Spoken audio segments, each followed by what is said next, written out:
Good evening, everybody. Sorry, the microphone.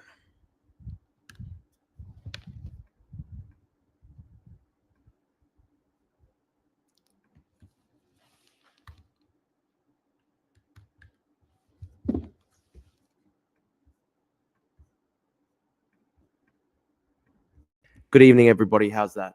The microphone is a lot better now. The microphone's a lot better. Sorry about that. Very unfortunate and very unlucky to start the stream like that. Welcome to episode 38 of the Drew Pavley Show. Today we have a very special guest, Nathan Livingston. He's an Australian being sued by Andrew Tate. He's being sued because he told the truth about Andrew Tate being a pedophile rapist. And I'm going to be interviewing Nathan, and we're going to be talking about his legal case. And I will be helping him helping Nathan try to raise funds for his legal case. I'm just sending him the link to join the stream.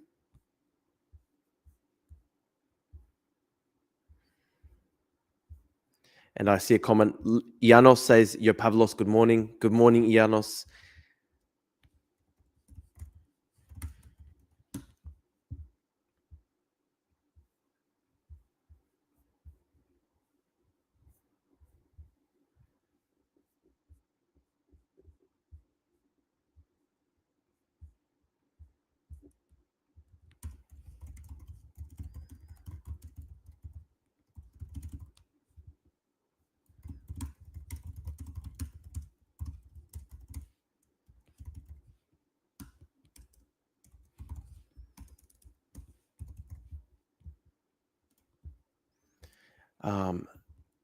We should be able to start properly in about half a minute or so. Let me check if we have. Still waiting for Nathan to join.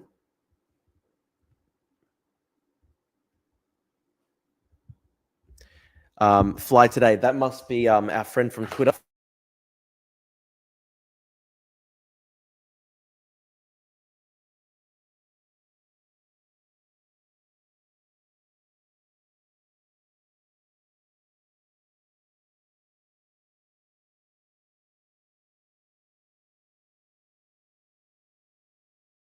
Oh, sorry, my mic was out. How do I find Nuxtaku's channel, the live stream? Can you send that to me? Can you add that to the links, guys? Add that as a comment. I'll try to find it. That's really cool. I talked to him yesterday, Nuxtaku. I'm hoping that I'll be able to potentially collaborate with him in the future. Would be really good. I think Nathan should be joining in a second. Cool. Thank you guys for joining today. We've got Nathan. I'll add him to the chat. Nathan, thanks for joining, man. Hey mate, how you doing? Can you hear me all right? Yeah, good. I'm sorry that we were a couple minutes late. Yeah, all good, no stress.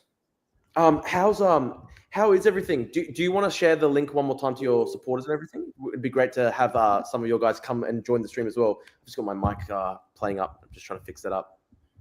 Yeah, no stress. Are we live now? Yeah, we're live now. But we can give it a minute or so if you want to share the link up, and we can. That's all right. I'll DM you the link. I don't know if G'day, Robbie. Thanks for joining. Yeah, so the fundraiser is givesendgo.com/free speech versus Tate. Yeah, and let's bring that up on the stream. And we will try our best to have some people donate to it. I'm gonna quickly get this up. 1 second. No worries. Cool. So, and let me just quickly, I'll edit the screen. Yeah, nice. So we've got Andrew and Tristan Tate attacking free speech, and you've raised $4,200 so far. And is this your GoFundMe just you, or do we have other people who are being sued? Because I think there's a collective of like 20 people being sued, right? Yeah, so there's 15 all up. I'm just trying to log in to share the stream. So there's 15 of us all up, and this is several of us. So there's Murder by Crayons and Gadget, another account, and there's a couple other people as well. Yeah, yeah. Right. I'm just sharing the link one more time as well. Right. I get a much bigger audience on Twitter, but I'm trying to get people to move over to the YouTube. If you're watching on Twitter, guys, go through to the YouTube. It's a lot easier to watch.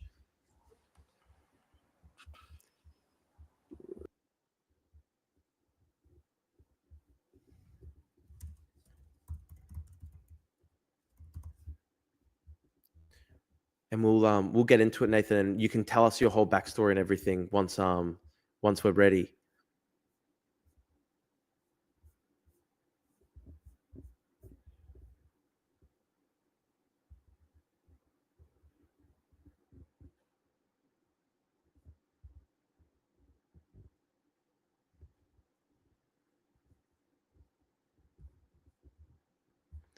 We've got a comment by Berto. Yeah, it sucks on Twitter. I always hop over. Very important. Oh shit. Sorry, Nathan, you back? Oh, good. Oh, cool. Okay, nice.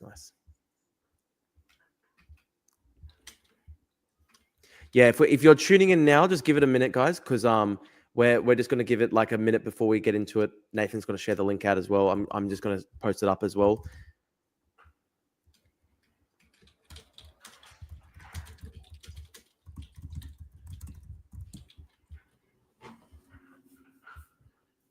I think I think some people are now going across to YouTube. I think we've got about 20 people on YouTube right now, but 300 on Twitter and 20 on YouTube. If you guys are watching on Twitter, I highly encourage you to go across to the YouTube. It's a lot easier to watch.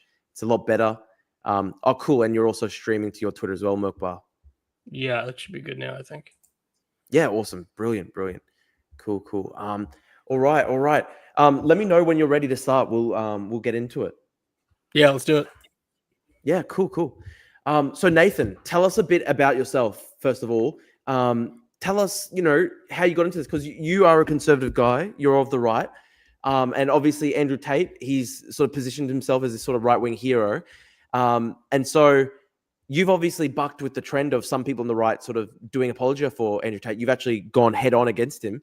And this has resulted in him actually threatening to sue you, which is crazy because Tate's threatened to sue a lot of people, but he doesn't tend to actually go through with it. That's the crazy thing. I think he threatened to sue me at one point. I've never received any legal thing, but he's actually gone through with it against you.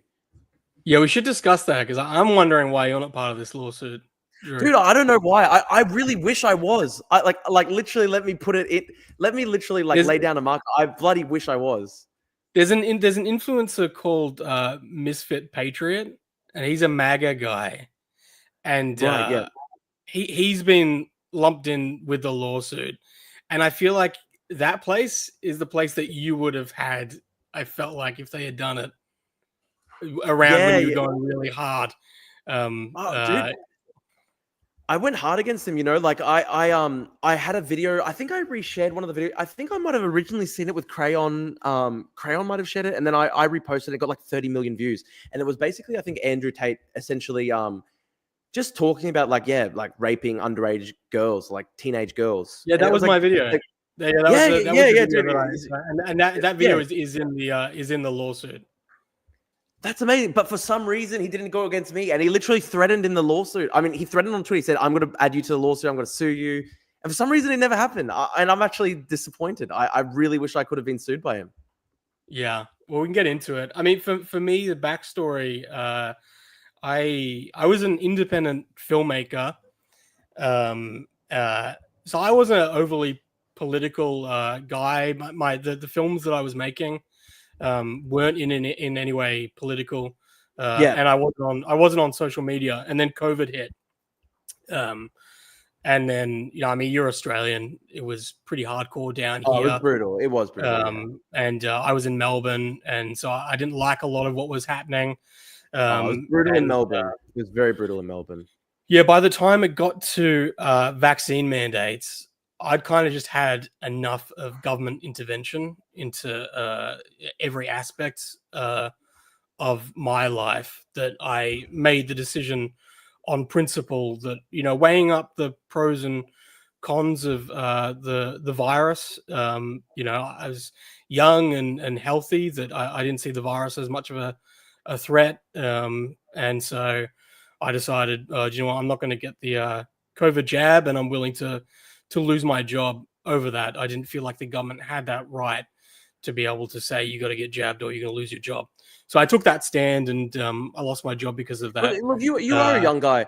How old are you, Nathan? Because like, look, we all know by now, like, with the way that time has passed, we know that obviously COVID was much more deadlier for the elderly, for young people. I mean, for young people, it didn't really make that much sense to mandate it, and obviously like, it didn't actually prevent transmission. So yeah, like it just didn't really make sense, the mandates, I guess. And obviously it was very hardcore in Melbourne, where 450 days in lockdown. And I think we all understand now, like, the lockdowns were an economic disaster, a social disaster.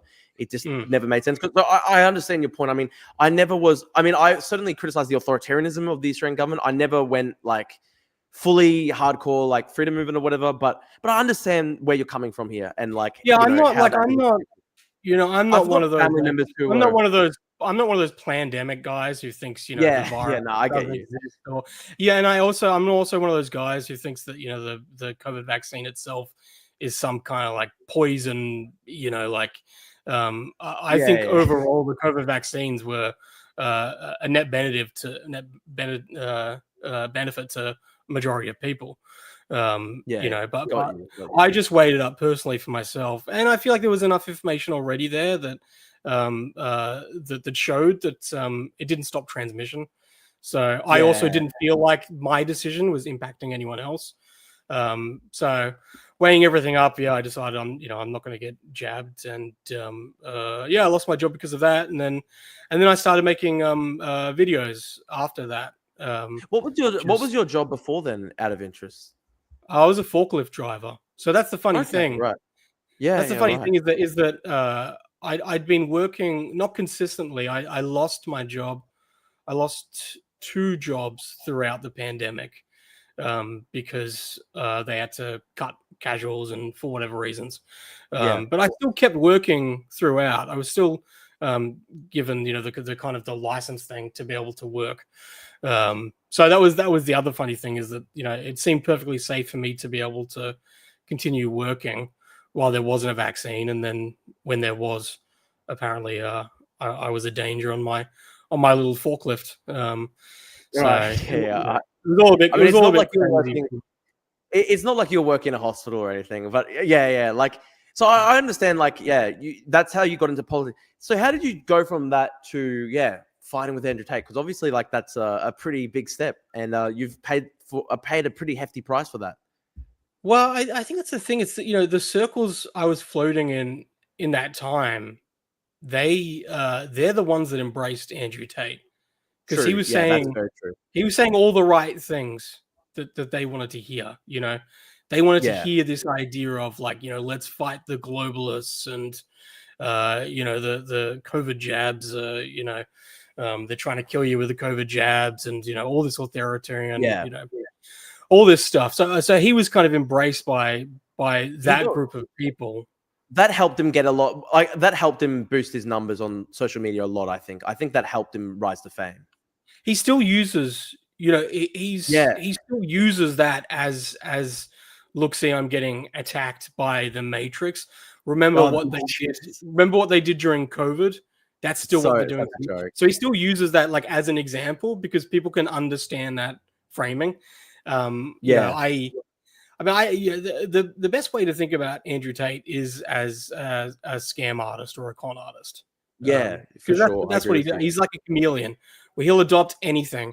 His like definition of what the Matrix is that's attacking him has changed. It's hard to even keep up. Yeah, that's true. From NGOs to George Soros to Biden to Israel and the Jews to it's whatever in fashion today. He'll use and there's been some crazy moments where, like, literally converted to Islam and everything. Like, he's had some pretty fucking massive ideological shifts over the years, right? Like, it's pretty crazy.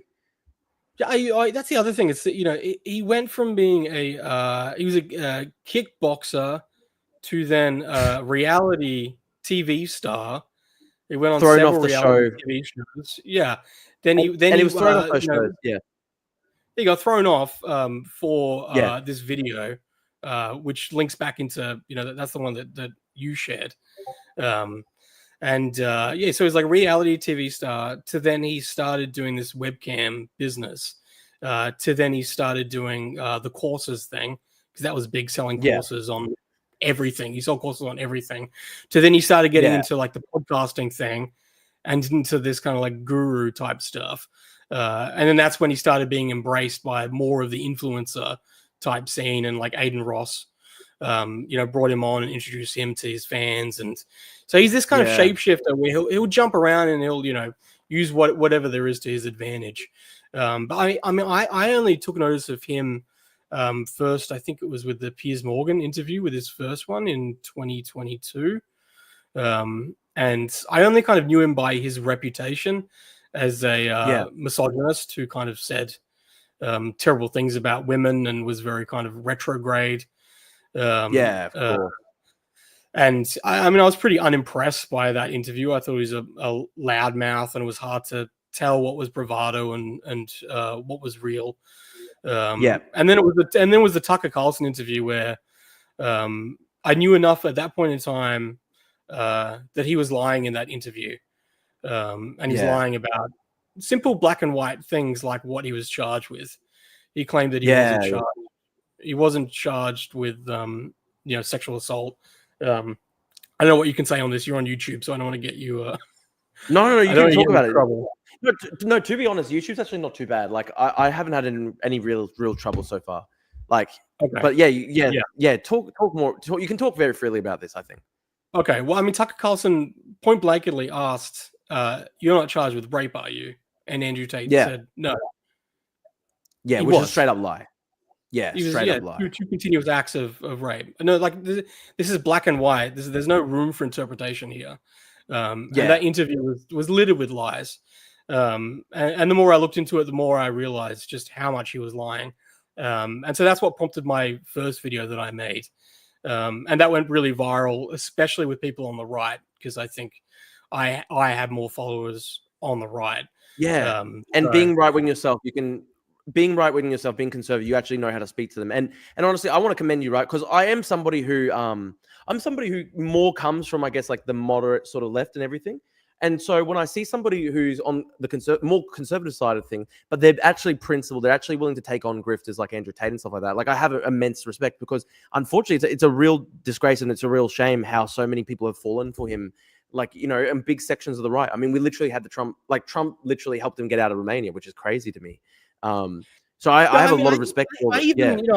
I wouldn't classify myself necessarily as on the right or a conservative. Yeah, fair. I definitely have those traits. And if I took enough political tests, I probably would be center right. But I personally wouldn't label myself. There's definitely liberal values that I absolutely embrace, as well as conservative and libertarian. So, I don't personally put those kind of labels on myself, and even partly, going down this rabbit hole of Andrew Tate, I've kind of shifted my view of how I saw the Me Too movement and how I saw that attitude towards that, because I think I was maybe a little more harsh and questioned whether that was a net benefit or not. Whereas now I very much understanding the case and understand the evidence and seeing how people approach it already with this. They immediately think that the women are lying and that they're getting something and it's from just it. Crazy to see people approach it from that mindset has really altered the way I actually see things. It's funny because it obviously became such a cultural issue, and obviously that's very regrettable. It was just my own personal experience, like, seeing how some guys acted at uni and stuff like that, how they would like try to take advantage of girls at parties and stuff like that. Like a lot of like slimy, dirty guys and like sort of like youth politics and stuff. Like, it was just, for me, I was like, there are just some guys out there who are just demons, to be honest. I've never I've never gotten this sort of like, cultural frame where they're like, oh, girls are just doing this for clout and stuff like that. Because in my experience, there are just guys out there who are just like fucking like demons. Like, it's just, it's just a fact, right? Like, and you look at Britain, for example. Britain has had the massive crisis with grooming gangs, and like that's also kind of like, like that's also a women's issue. Like, women were targeted, girls were targeted, like in a really heinous way. Like, we can't just pick and choose when and also not only were the rape gangs were they targeted, they even their accusations and their testimonies weren't taken seriously, and they weren't listened to.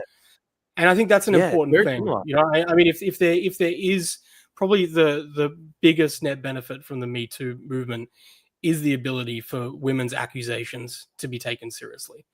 I don't know if you saw the Candace Owens thing today, where she literally brought on Harvey Weinstein, was saying Harvey Weinstein was innocent. I was like, what the fuck, man? Like, I've never even heard anybody who's like a Harvey Weinstein truther. It's like a parody, right? There's like that comedian who did a parody. He did a parody of Lex Friedman interviewing Satan. Oh yeah. Like that, like Candace, like, I mean, you can't parody her at this point in time. But it's just shocking. I mean, they must be doing it for money. They must know that, like, just the outrage, the attention it gets them, because like nobody in their right mind, like there was a sorry about my dog, but there was a massive trial with Harvey Weinstein. There were like dozens of witnesses. Like it's just like the most open shut thing in history, right? And like for them to say, like, I don't even know what she's trying to argue with Harvey Weinstein, like that he was set up by woke or something like that. It's really look, it's that's that whole angle, right? And that, dude, it's been a massive turnoff for me, with the whole COVID thing. I think that's the thing that I've realized is that I am absolutely not a conspiracy theorist. Yeah, no, that's very true. And I find that a massive turnoff. But it's attractive. That's what sells. It sells to say that there's people behind the scenes pulling strings, and this cabal of people, and they're the reason why your life sucks. And and it's it's actually an attractive thought, because it's very hard, I think, for some people to accept the randomness of the world, like the fact that just literally anything could happen. Like right now, literally, like a fucking asteroid could strike down and hit us. Obviously, it's not going to happen, but it literally could, right? There's just otherwise, like, I think some people struggle with, like, just like the constant sort of, anxiety of the fact that, life can be completely random. And it probably actually is a bit comforting for some people to believe, like, that there are like shadowy cabals that are controlling everything behind the scenes. Like, the reality is, I think, like, the sad thing is, like, there's nothing like that at all, to be honest. Like, it's a lot scarier when you confront the fact that nobody's really in charge. Nobody's in control, right? Like it's up to us to try and stop the world from fucking collapsing. That's a lot scarier, probably. The South Park did an episode where it was on the whole truther thing. And so, it turned out that the Bush administration was behind the truther movement. Because it is that thing of, people find more comfort in that idea that their own government could be behind 9/11. There's more comfort because then at least their own government is still in control. Then to think that their own government was that incompetent and that, open to failure, that somehow, Saudis, people from the Middle East, were able like to 20 guys. Like literally 19 guys, and like they were not that. I mean, their operation, it would never have succeeded in today's world with, like, the advances in security and stuff that have taken place. I mean, like, it was obviously a sophisticated operation, but like, there's nothing that basically said that had to have happened, right? Like, it was ultimately a massive government failure. And I think you're right, dude. Like, it's probably easier for people to accept, like, the idea that actually George Bush was secretly controlling everything than just like 20 random guys from the other side of the planet can just hatch a plot to just murder 3,000 people in one day. Like, I think that's a lot scarier thought for people, like, that there are just, there are evil people out there who can just do that just randomly, and you might just be on a plane one day and that happens to you, right? Like, I think it's a lot harder for people to accept that.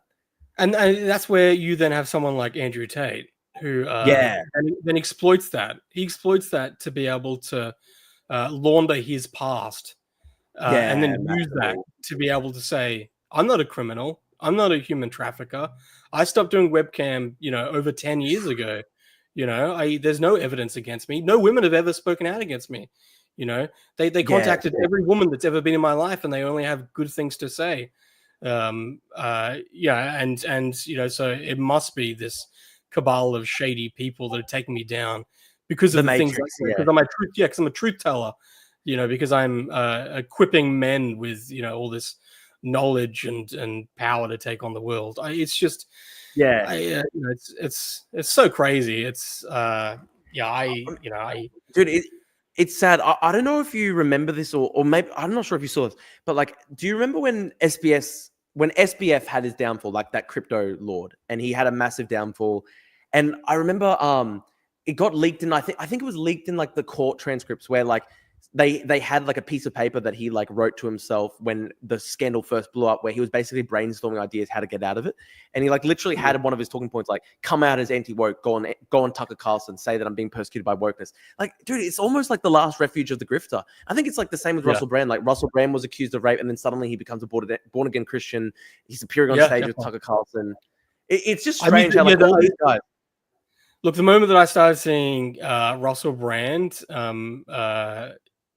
defending Andrew Tate vocally, that's, and there was already that massive expose that I can't remember which publication. The BBC, I think it was. I watched that. It was like you're talking about the documentary on Russell Brand and like how he. There was the documentary and also the paper, and they spent like 3 years. Yeah, that's what I was thinking about too. So that that already pretty airtight. Yeah, it's great. Yeah, you exactly. have all sorts of things, text messages, and someone went and got rape kit after it happened, and there's a bunch of just very, very compelling evidence. Absolutely. And so that was already a couple of years ago, so it already felt like, all right, charges might be coming. When it was somewhat recently that he started coming out saying, look at this Andrew Tate, he's a truth teller, I think that might be, it was like, all right, they're coming around the corner. He knows the heat's coming. That's what Andrew Tate did. It's quite interesting because one of the women who's charged as their accomplice, the Tate brothers. So you got the Tate brothers, Tristan and Andrew, and then there's two women that are also charged with human trafficking. Yeah, they were like rumors for them. Yeah, they're their accomplices. They're like Ghislaine Maxwell's, and so one of them is an ex-Romanian police officer. And so she was actually able to tap into the Romanian police database after they were raided. So she was able, they got raided after the American alleged victim, all the heat came on from that. And that's what led to all the arrests and the downfall. But after that initial raid in April 2022, this accomplice tapped into the police database. So she was able to keep tabs on what was actually going on with that investigation. That's crazy. It's only then around mid 2022 that Andrew Tate started talking about the Matrix. You should because he was laying down that cover story. Yeah, absolutely, dude. You should just for viewers, like for people who might be hearing this for the first time, tell people about that American case, that particular young girl that was trafficked to Romania, and how that kind of resulted in the massive criminal case. Yeah, so she she wasn't the first one. There was one before then. Yeah. And he was also I think he was already under investigation by British authorities when he left Britain for Romania. Yeah, I mean, there's women have been going to the police since 2013. And so he was actively being investigated. He'd been arrested. And he's open about saying that's one of the reasons why he moved to Romania. Is because I've seen those videos. Relaxed laws around rape and sexual assault. So he fled while he was being investigated in the UK.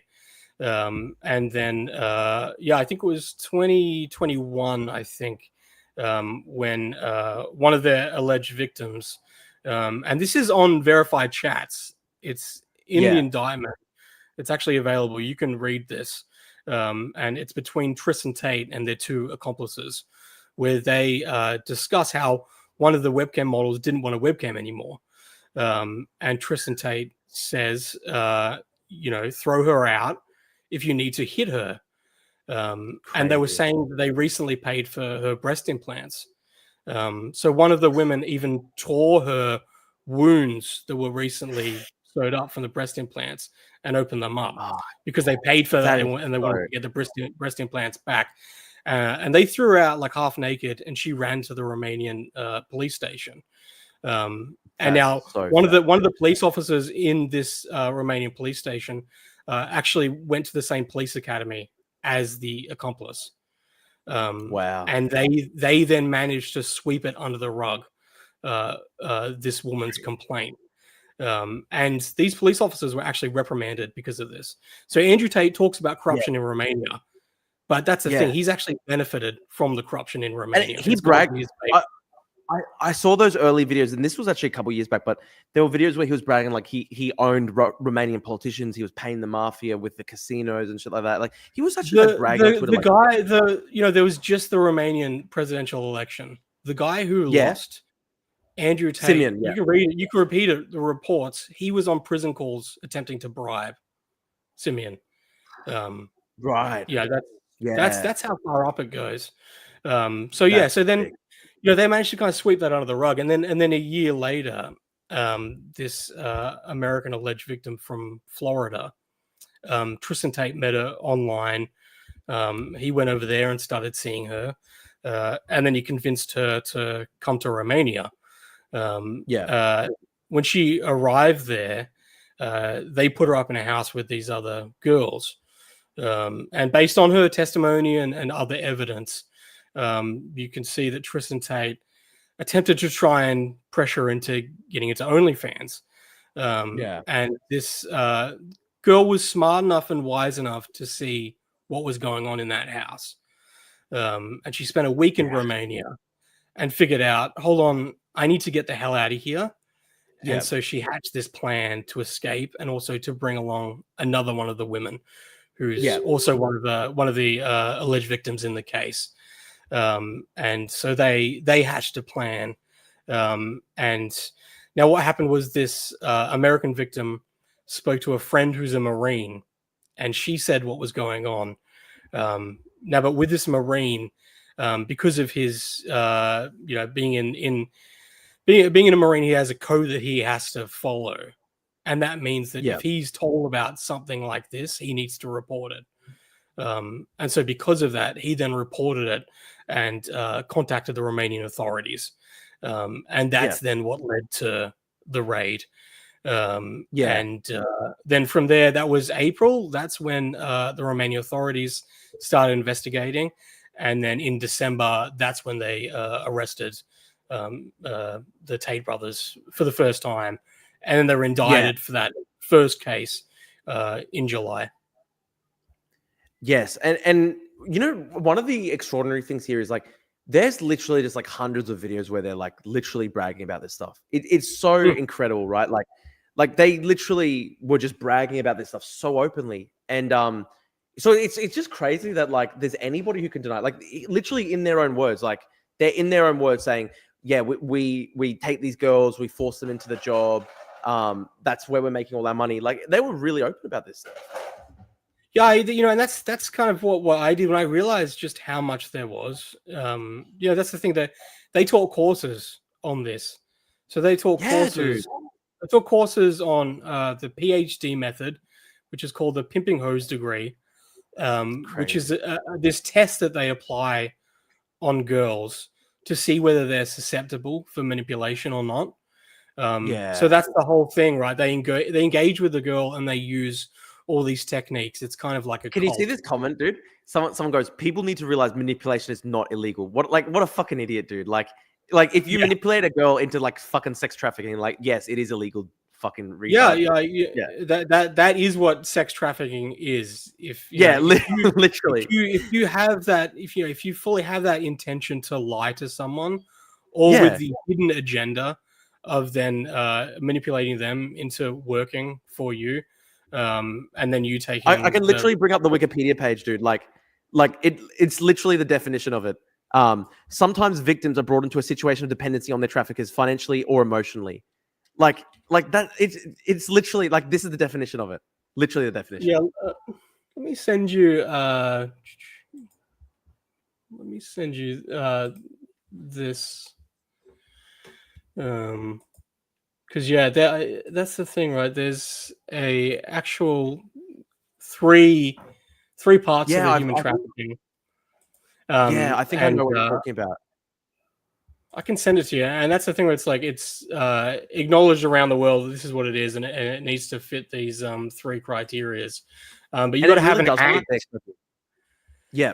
So it's an act. Let me send this to you, and you can chuck it up on the. Yeah, I'll put it on.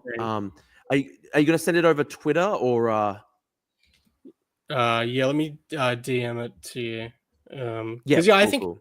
The majority of people think that human trafficking is like the film Taken, where it's people are chained to a radiator and shipped and I know what you're talking about.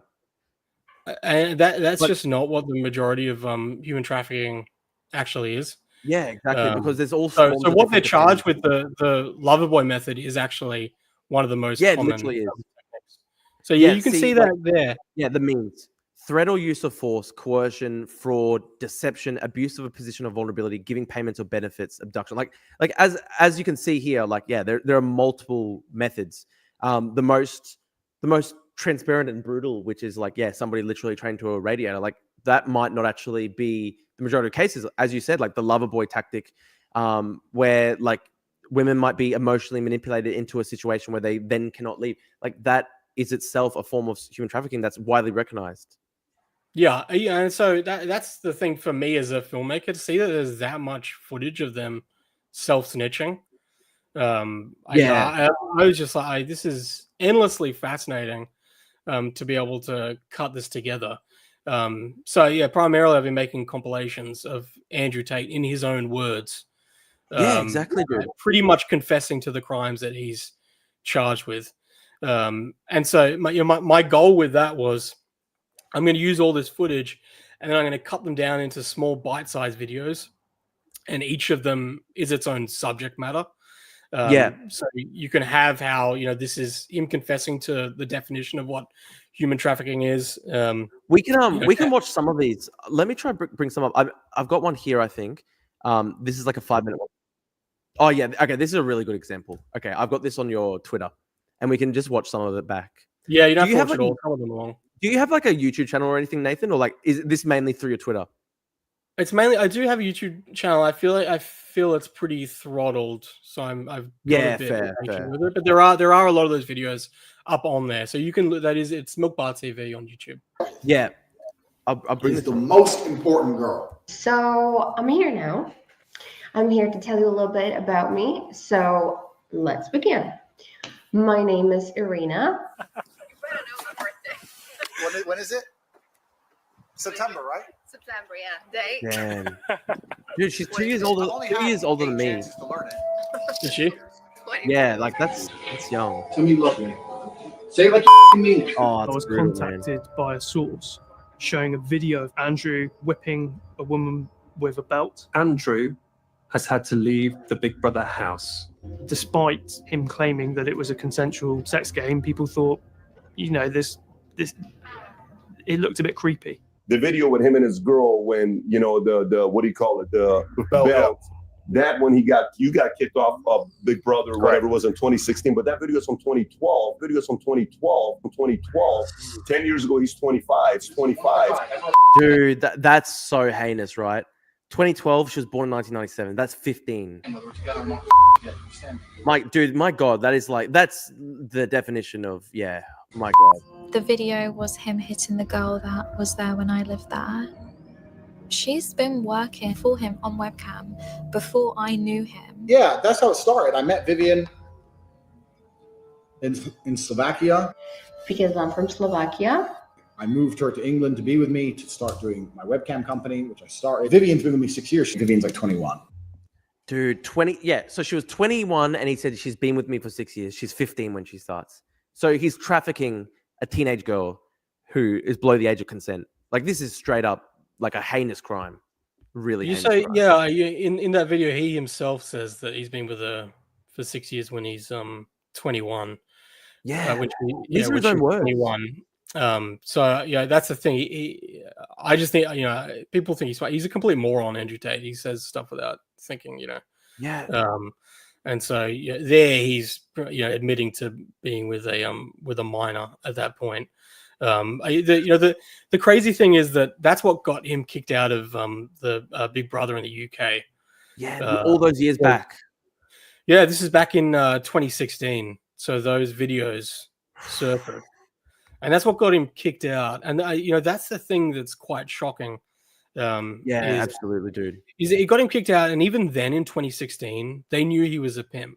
You can go back and find these articles where they're talking about how he's a pimp and how he's got this artwork about how he hits women. And but if the UK media had done their due diligence, and remember, he's also being investigated by police at this point in time. If they had bothered to actually look into the girl that was in those videos, they would have found out her age, and they didn't at that time. It wasn't until last year that he was then charged with trafficking her as a minor. So wow. So he's literally been charged about nearly 10 years. Yeah. So at this point now, Romania's verified her age with her home country of Slovakia. So they have her age now. And it's what it is in that video. So she was literally 15 when he was physically beating her and trafficking her. And my God, the fact that he was able to get away with this for 10 years while bragging about it in public is actually just sick. What a disaster for the British police. And so even now it's in the news that the UK government still is fully committed to extraditing the Tate brothers to face after the Romanian case. After Romania is finished. So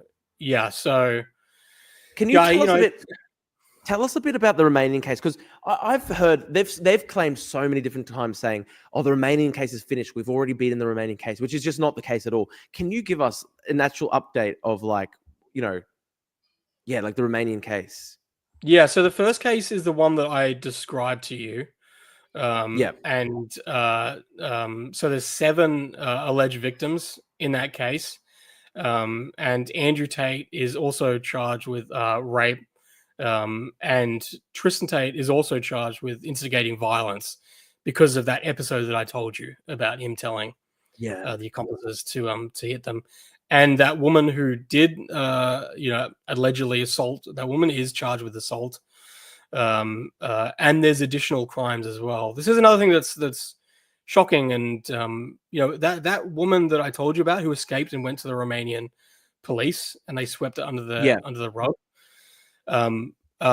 What they did was they then took the other girls that were working for them at the time, and they then logged into the woman who escaped into her social media, and they then posted her pornography that she'd made for them to her friends and family.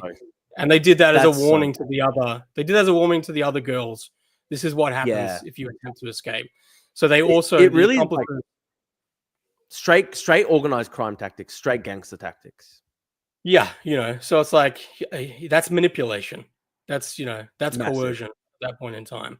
Absolutely. So that's the first case. So they were indicted for that. Romania's slow. That's the thing to remember. It's not like America or Australia where everything happens in one kind of block of time. It takes time. You have a court date here, you have a court date there. They have very limited resources, so it just takes it takes a lot. It takes a lot of time, and that's partly why they go into house arrest and why they get put out on the equivalent of bail, because it just takes time and they just can't house all of these people into prisons. So their crimes are serious. People think that somehow, they're roaming free, so the crimes can't be serious. It's like, no, that's how it is in Romania. There's people who are charged with the equivalent crimes that have the same controls as them. So they were indicted, and pretty much they just spammed the courts. Just they appealed enough times that they were able to find some technical errors in the indictment that the prosecutor had to fix. So they found a few of those. So the indictment was sent back to the prosecution for them to address, which they're doing. So that's why they say the case has been dropped. It hasn't been dropped. They're still charged with it. The indictment's just been sent back for them to address these errors. So that's the first case. And the second case is even bigger. It's way bigger. You're looking at, I think, 35 victims maybe. And that includes human trafficking charges, organized crime, money laundering, witness tampering, and it also includes that charge that I said for trafficking of minors for Vivian, for that girl on the tapes. But there's also a separate minor that Andrew Tate is charged with having continuous sex with, and she was 15 according to the charges, and this is only a few years ago. And she was 15, and according to the charges, he rented an apartment where he put her up there, and he went there and he had sex and anal sex and oral sex with her allegedly when she was 15. And even according to her own testimony, he even choked her unconscious one time while they were having sex, which is a pattern that comes up over and over again. There's, as far as I'm aware, there's 8 women from 2013 up until the latest in March that have all made formal accusations that Andrew Tate sexually assaulted and choked them. And these are all women that don't know each other from different countries, and like I said, it spans over a decade.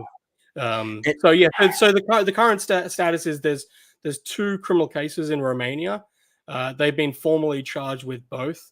The second one, still waiting for the indictment to come, and with the first one, it's been sent back for them to fix these procedural errors. So that's what's going in Romania, and then you also have, and he's in Dubai right now, and America.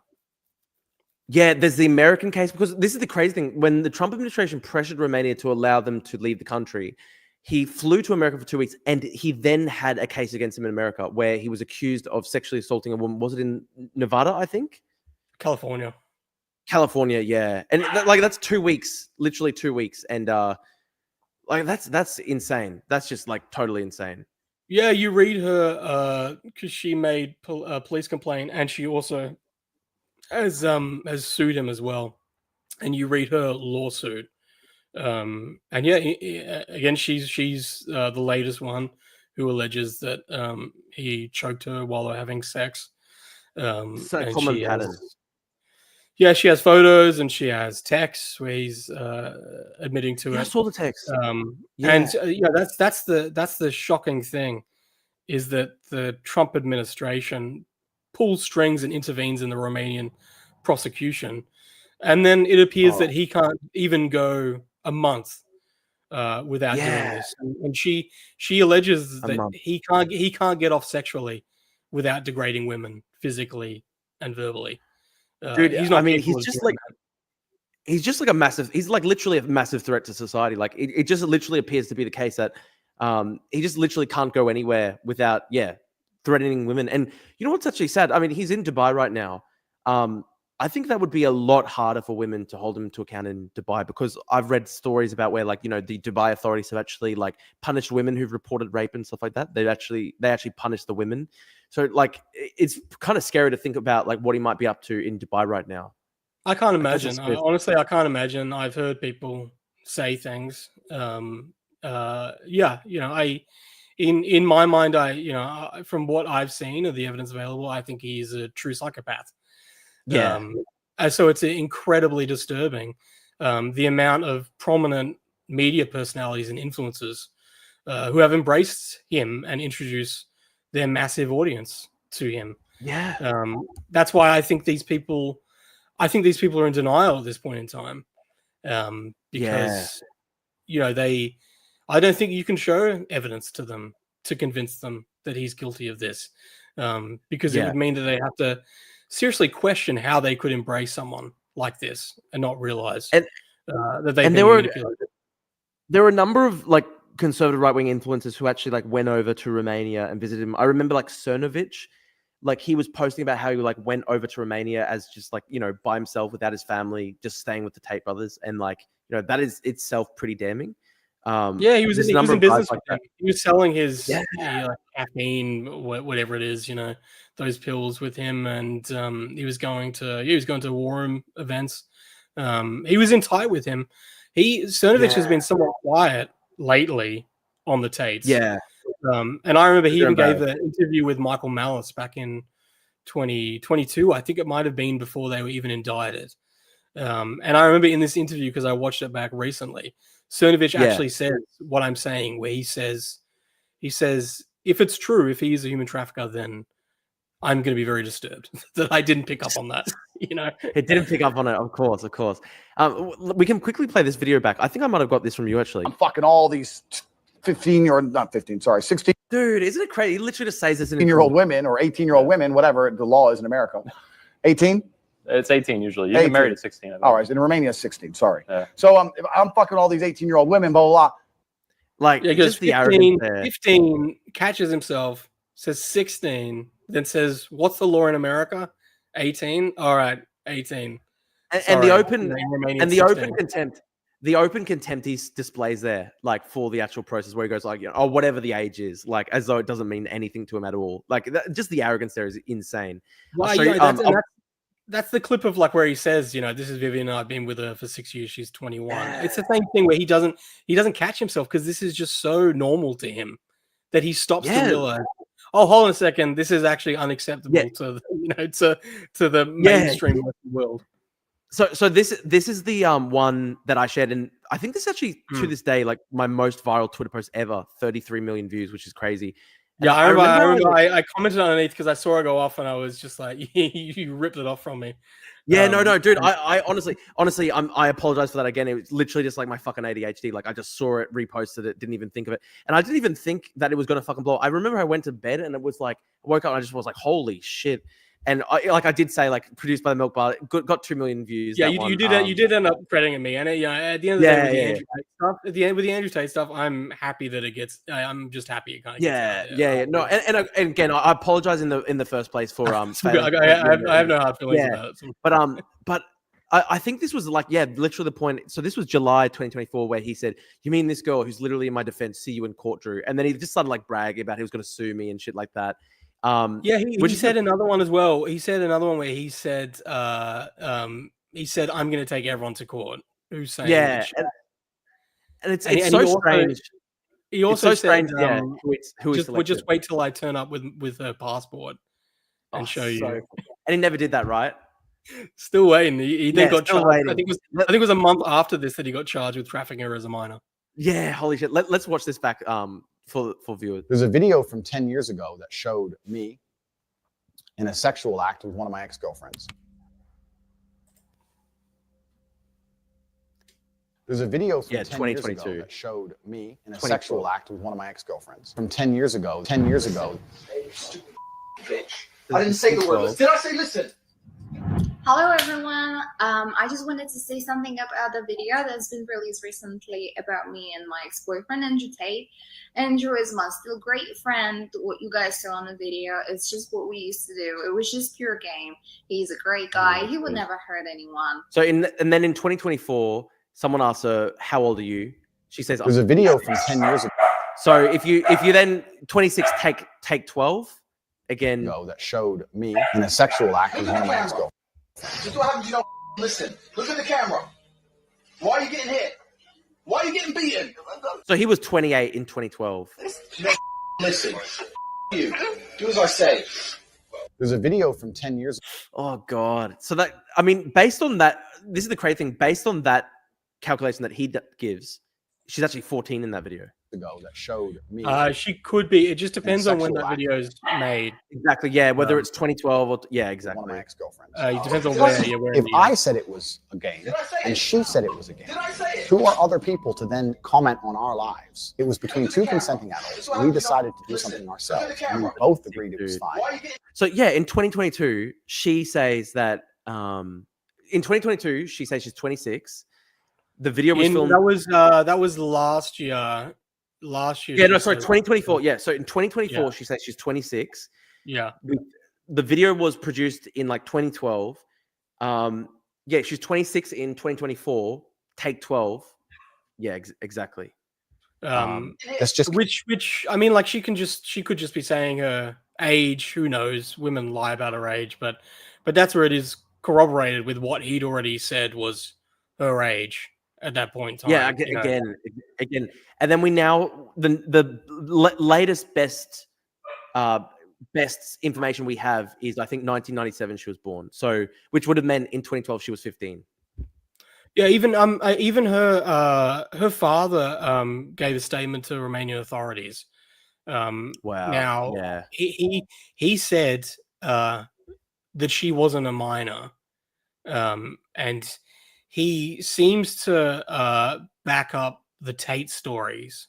But the issue is that he gave her birth date, which confirms exactly this. So it backfired because some Tate propaganda pages posted that, like, look, here's her father, and it backs up what the Tates are saying. But they didn't realize that in that testimony, it had confirmation of her birth date, which just confirms what we have here. Yeah. I mean, it's just insane. Tell us how somehow you get sued. And what I don't understand, right, is you're an Australian, you're living in Australia. I don't think you've got any American assets. How can he really sue? I mean, even if he were to be successful against you, what can even happen here against you? I mean, you don't even live in America. I'm kind of confused by that, right? Like, what's he trying to do here? And what can the American courts even do to you as an Australian citizen who's living in Australia with no business in America? So the premise of their lawsuit is that I'm part of a conspiracy with a group of other people, and we all conspired. Other people. Yeah. So we all conspired to defame Andrew Tate, to take him down, and so we worked together to do that. Which is just absolute rubbish. I work completely alone. There's other citizen journalists and people that also work to expose Andrew Tate and counter the narrative of lies that he puts out.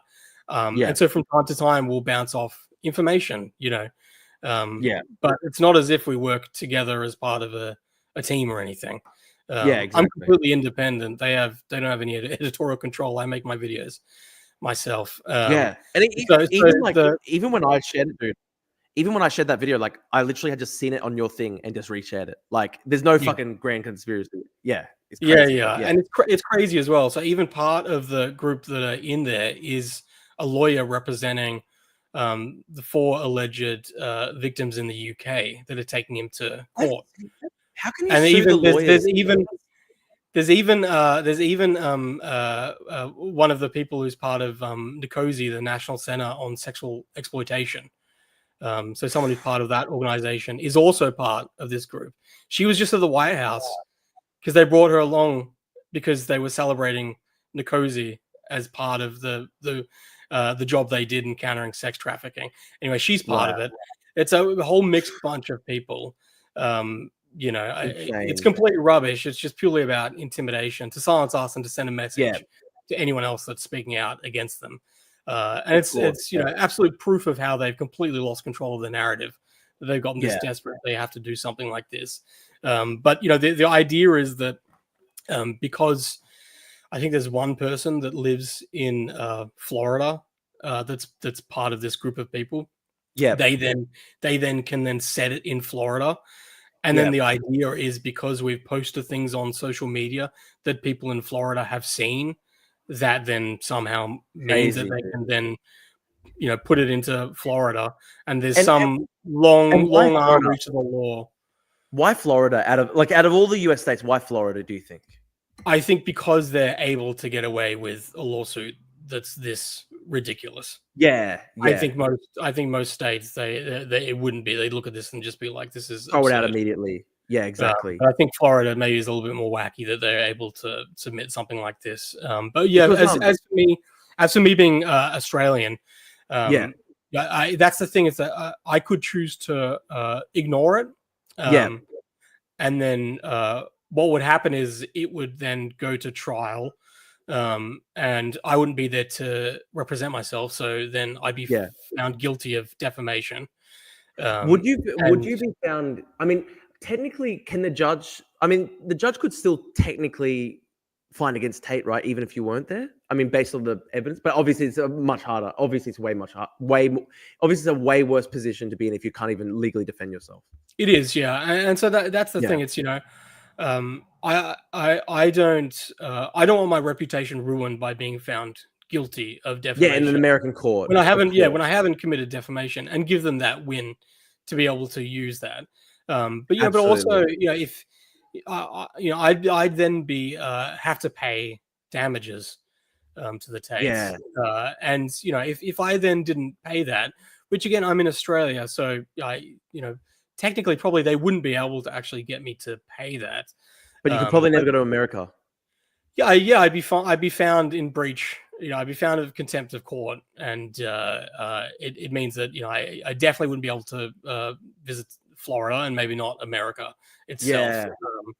Yeah. And the other thing is that I don't want the Tates to have the justification of finding my home address and finding out personal information about me because they have this lawsuit. And we know that they work with organized crime and stuff like that. Like they dox people. They're absolutely open about doxing and intimidation, and they've sued that American alleged victim. So they've sued her for defamation just because she gave a statement in Romania. So her life has been a living hell. She's had to live underground because they've put her address up and her passport information, all sorts of personal information about her. So they pretty much had to go into hiding because of that. Yeah. So they dox people through the courts. Yeah. They get the information through the courts. Yeah. And even Tate the lawyer was the one that posted that on Twitter. That's so sick, dude. That's so sick. These are scummy people who resort to anything. I fully expect them to deploy all sorts of intimidation and harassment techniques. So that's why me and others feel like we're not going to wait around for this. We're going to get on the front foot, and we're going to try and squash this and take it down as quickly as possible. Yeah, absolutely. So you're literally named here, Nathan Livingston. The funny thing is he's actually got random Twitter accounts as well. Like he doesn't even have the name, for example, of Crown Murder. So they literally just have John Doe. Like they don't have his identity, and that's the thing that they want. Out of all the people that have been effective of exposing them and countering their narrative and telling the truth, probably it's been Crayon Murders. So they're going after him hard, and I think they're hoping with this lawsuit they'll be able to subpoena X, Twitter. Try and get information to try and figure out who he is and make his life a living hell. So there you are for viewers. You're the fifth defendant, Nathan Livingston, aka Milkbar TV, on information and belief, is not a resident of the state of Florida that has directed social media postings into the state of Florida, specifically to influence public opinion regarding a case filed by the plaintiffs in Palm Beach County, Florida, and is an adult over the age of 18 and otherwise sued jurors. I mean, what was your reaction when you found out that you had been sued? How did you first find out? Because it's such an insane thing. There's people who keep tabs on what's being filed, especially in Florida, because the Tates are so litigious and do file so many just frivolous. They weaponize the legal system as much as they cry about the Matrix attacking them and then being victims of warfare. They're the ones to do it. Yeah, it's that thing of everything they accuse other people of, they're guilty of. Yes, many such cases, seriously. And so they're literally doing slap lawsuits. They're literally the Matrix. Yeah, so people keep tabs of that. So I was informed about that, and tell us about the moment you learned about it. Like, were you just like, did you wake up one morning and it was the first message you had? Like, how did you actually? What was the first moment you found out? Because I wonder what it would have been like. Yeah, it was. Yeah, that's what it was. Someone DM'd me and had the lawsuit. And it wasn't a big surprise to me. They've been coming after me for a while. And they've been, saying as much that they're out of interest. Out of interest, what were you doing at the time when you found out? Were you eating lunch? Were you like? No, I think I just woke up because of the time difference. Wow, Florida and Australia. What a start to the day, right? What a start to the day. I had people who were warning me as well, saying, especially because the videos have been getting so much traction and so much airplay. Megan Kelly played my video and called them human excrement, and you're talking about like Ben Shapiro plays them, and other people from the Daily Wire, and you see it online. They've completely lost control of the narrative. In the past couple of years since I've been making videos, it's gone from me and several other people that are the minority that are trying to bring awareness to this, to it really is the minority of people that are still defending them. It really is. To me, it says everything about the people that are still defending them at this point in time with everything that's out there. We've got a comment here. It's a badge of honor. Honestly, I think that is so true. And I have to say, I wish that he had gone through with his threat to sue me, because I would have been honored. I would have been honored. You know what? That was one of the resounding things that was coming up with people having FOMO, saying, "Shit, like, why aren't I in this? I should be in this." And there's no reason why a bunch of people shouldn't have been. Because I mean, I would have just relished the ability to try and prove in a court of law like these guys are liars. Like I mean, that's the incredible opportunity. Like, it's stupid what they're doing because they actually, I mean, obviously, like it's difficult because they're literally facing criminal charges. So that's another thing all entirely. But I mean, we both know there are cases of a defamation in Australia where there have been guys who've tried to sue for defamation, like Ben Robert Smith and stuff like that. And in the process of suing for defamation, like they blew up their own reputations, like to an extreme degree, because there was obviously like the whole trial would have then hinged on the truth of the allegations and stuff like that. So I mean, again, it shows how desperate they are because, dude, I mean, if they weren't facing criminal charges, to even contemplate, putting this before a trial is insane, right? Because there's so much evidence against them. If this, I can't expect this ever to go to trial, but I mean, if it ever did, I think that's the important thing is that it's not about the trial. It's not about them thinking they can win. It's purely about the process is the punishment and about trying to make our lives a living hell. And that's dealing with this bullshit. That's the interesting thing about the Tate brothers is they've done this thing, and I think they expect us to just fold and to go away, and to stop posting about them. And that's the interesting about the Tate brothers is you can watch them do courses on everything, right? And never ever will you find them teach that you should do something because it's the right thing to do. Everything that they're motivated by is it's about how they can profit. What's in it for them? If they can't get anything out of it for themselves, then they're not going to do it. So it never enters their equation that, oh, maybe there's just a bunch of people that are doing this because they believe it's the right thing to do. Yeah, exactly. So they can't compute that. They just think they must think that everybody has their calculus. Everybody's doing this stuff just for money. Therefore, if we sue them, they'll stop. And that's not how people work at all. No, and that's the amazing thing. Yeah, and I said this in the video with the launch that I did for the fundraiser. But that is the incredible thing is the Tate brothers have so much influence. Andrew Tate has like 10.7 million followers. He's friends with Trump's son. He's friends with Barron Trump. I read that's how he got out. That he's like, he has incredible influence. He has this network of influencers that just parrot the propaganda that they set up. They just amplify it. But that's the incredible thing. It's me and a bunch of tiny accounts have been able to combat that and completely just override their narrative because we have the truth. And that is a powerful thing. I think that it shows that you can go up against that level of propaganda. And if you're equipped with the truth, and I think that's the thing, the truth is Andrew Tate on tape saying it himself, confessing. Yeah, dude. When people confront that with that, they're just like, well, shit. I mean, like, fuck, there he is confessing to the crimes. That's the crazy thing. It's not even, again, it's not even just that, there's one, there's not even like one video where someone who was defending him could say, oh, maybe he was taken out of context. Like, there's literally dozens and dozens and dozens of videos where he just like, and I always tell people, I always say, show me where I've taken out of context. Show me. Yeah, exactly. One time, no one's ever been able to do it. And that's the thing. I've never received a community note on any of my posts. Crayon Murders has never received a community note on any of his posts. You know who gets community notes all the time? Andrew Tate. And his friends, When he posts about his criminal cases, all the time he gets community notes because he lies. Yeah. I've just for viewers who are watching, I've put the donate link in the YouTube comments.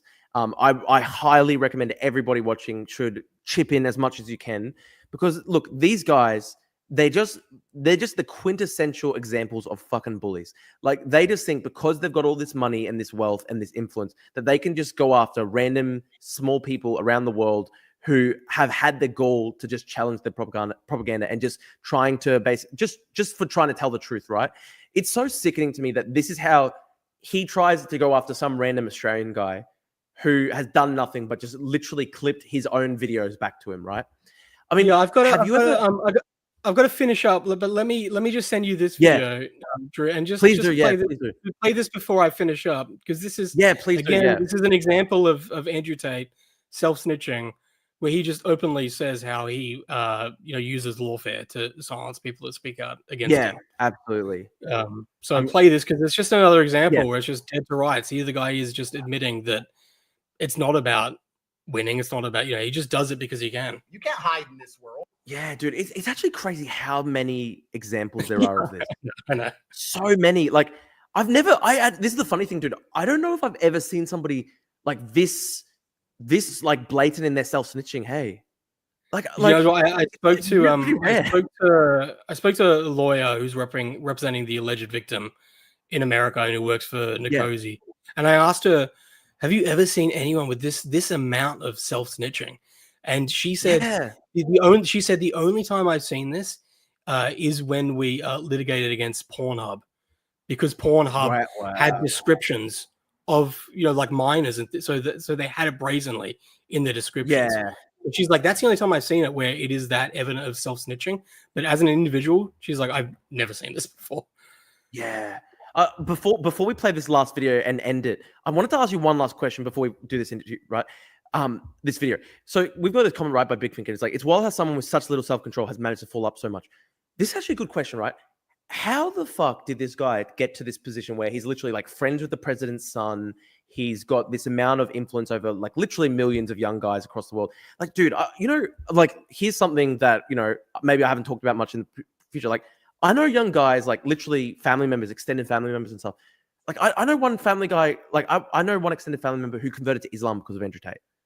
And I know, I know young guys who like literally like signed up to the fucking Hustlers University, took his word as gospel. What do you think explains this really strange, this pull he has over some people? I can't tell. Like, it's so funny, man, because I remember the first time I ever encountered Tate would have been like 20. It was like when it was first blowing up a couple of years ago on TikTok. I saw him. At that time, he was paying people. It was that thing where he was actually paying people to share his stuff, and he was paying people in the Hustlers University to farm his clips on TikTok. And and I remember, I can't explain it right. I just had this visceral reaction. It may be a bit like how I reacted to Trump the first time I saw Trump, right? Like, just like the first time I saw it, I just was like, I just hate this shit. I don't know. I can't explain it right. But like the first time I ever saw Tate, it just was like visceral. I just watched it. I was like, people like this shit? Like, what the hell? Like, because I just got turned up on their arrogance and I don't know. What do you think explains this? He's a deeply Machiavellian character. He's able to feed into males' insecurities. Yeah. And project this image of that feeds into the darkest temptations for young men. Absolutely. And that's why people talk about, it's because of feminism that that has now paved the way. But I mean, some of his largest fan bases are in the Middle East. They're in India, where there's no feminism, basically. So he feeds into something very primitive and very dark. I think you're so right. And I think that's a good point as well, to point out the fact that like a lot of his biggest fan bases, like a lot of like, his biggest fans, like they're often coming from countries where like, feminism is not really like that advanced. Like there's actually like really brutal widespread misogyny. Like I think everybody would basically say like, in the Middle East and India, there's really brutal misogyny. Like I know, like, for example, like over the past few years, the idea that there's a rape culture in the West has become this massive culture war button, issue. But like rape culture like really does exist in some of these places where he has a massive fan base, right? Yeah, and also the gender roles are very well defined there. Yeah, the idea of what a woman is and what a man is very well defined. But I think that's where for them in more of those developing countries and places like that, that's more of that hip hop idea of the 90s, where it's that the idea of excess. And it's the idea that I think it's quite scary when I look at the landscape of what it's like for young people. Because I think meaning is pretty devoid these days. So I think that's where, unlike someone like Jordan Peterson, who his message was about trying to find meaning and trying to trying to be the best person that you can possibly be to contribute back to society and make it better. Instead, for Andrew Tate, it's about how can you exploit society for your own gain, and how can you do that? Point. How can you get the most views? The most women, drive around in the Bugatti and all this shit. It's all this swag and all that crap. And ultimately, it's just an empty, meaningless life. Yeah, dude, exactly. I've seen some people say this, and I actually think there's some truth to it. They describe this kind of as like the post-Christian right, and I think there's some level of truth to that. Like, it's like if there's all sort of traditional, sort of like Western Christian values that like taught people to like restrain themselves from excess and stuff like that. If that stuff breaks down, and it's just like it just becomes like basically a full social Darwinist rat race, people will be attracted to this really toxic, disgusting ideology. Yeah. Let's watch this last one. You can't hide in this world. It took all of 3 minutes to get all the information. And as for litigating his parents, I don't need a reason. You're going to have to defend yourself regardless. That's the thing about the American legal system. You cannot ignore it. I don't care if it costs me $1 million to take $1,000 out of your bank. You're going to be in court twice a month for the rest of your human years. I don't care. I will sue you for any and every reason forever. And you're going to have to hire lawyers and turn up forever. I'll do that. I'm that guy. I'm petty. I'm petty and I've got a lot of money and a lot of time. So it's not even about guilty. It's not about why. It's just about because I can. It's one of many, many things I was going to do. I'd buy the property next to his father's Airbnb and list it for free. I will bankrupt you. You don't understand the levels I will go to. I'm that guy. And he felt it because people turned up at his door. Once I had his address, I started putting, I didn't want to get banned from Twitter. Obviously, it happened in the end anyway. Yeah. But at first I put his street name, then I put his house number. And then when guys turned up at his house, I had to fly some friends of mine from Vegas to LA. Like, I had to spend money on this shit. This took time out of my life. When he looked out the window and saw the SUV, then he starts apologizing on the internet. Like, oh, bitch. I still might litigate him into the fucking ground. Why not? What else have I got to do? Anybody could run their mouth to me. I could do the same thing to them. I've turned up at dudes' houses before. I put it on Twitter. This is the crazy thing, dude. Like, even if this was his strategy, why fucking say this on the internet? Because you could just, if you're the opposing lawyer, you can just clip this up, show the court, and just be like, this guy is doing slap lawsuits. This guy is doing purposely frivolous lawsuits. Like, do you think any judge would like look kindly upon this behavior? It's so obvious, right? That it's just, it's actually crazy. Why the hell would you do this? Even if this was your strategy, why would you do this? What? Yeah, he thinks he's untouchable. That's it's the level of arrogance. And you know what? He has been, that's the thing. He's played it well. We've seen that in Romania, as we've seen with the Trump administration. He's managed to get in there and be able to pull influence for them to be able to pull strings. And it's shocking. That's where you see his girlfriend now, alleging with a lot of credible evidence that he sexually assaulted her in March. That's the thing. I don't think he has any self-control. And that's why I think even if he can get away with all of it, even if he can somehow dodge all these charges and investigations, him having to live a normal life, where he can't actually, as all the evidence points, allegedly looks like he has to, degrade women physically during sex, and treat them like absolute shit. I mean, that's a prison in and of itself for him after living kind of life that I don't think that he can do. Oh, dude, like this is another crazy thing as well. Like, it sounds crazy to even say this, right? But in a way, his existence is actually so fucking miserable. Like, imagine like the black hole that is his fucking soul and heart, right? Like, he literally has. Like, this is a guy who like literally would have no genuine human connection, no genuine love in his life. Like that, to me, that's and we can, it's a whole other thing that we can talk about his upbringing and his father and how someone is actually created. That's an Andrew Tate. That's its own thing. Someone like that isn't just born out of nothing. His dad was. I know his dad was fully psycho or something like that, right? Yeah, they both just, both the brothers just mirrored their father. And that's the interesting thing, right? Is they took their father's attitude towards women. They completely took that, but their father was broke. Their father was an alcoholic and he was broke. He was a complete loser, and I think that's why they also have this. They also have this kind of hate towards their father, that he had nothing material, and that's where that comes from. That's why they're now like, we're gonna take the hatred towards women that's ingrained in us, but we're not gonna be like our father, where he's like a brokey, you know. Instead, we're gonna project that we're the richest people on the planet, you know, and say that we're trillionaires. We've got a comment here. Andrew didn't attend his own father's funeral. Like that's the kind of grim thing at the end of the day. Obviously, this guy, I've got no sympathy for Tate at all because he's just destroyed so many lives, right?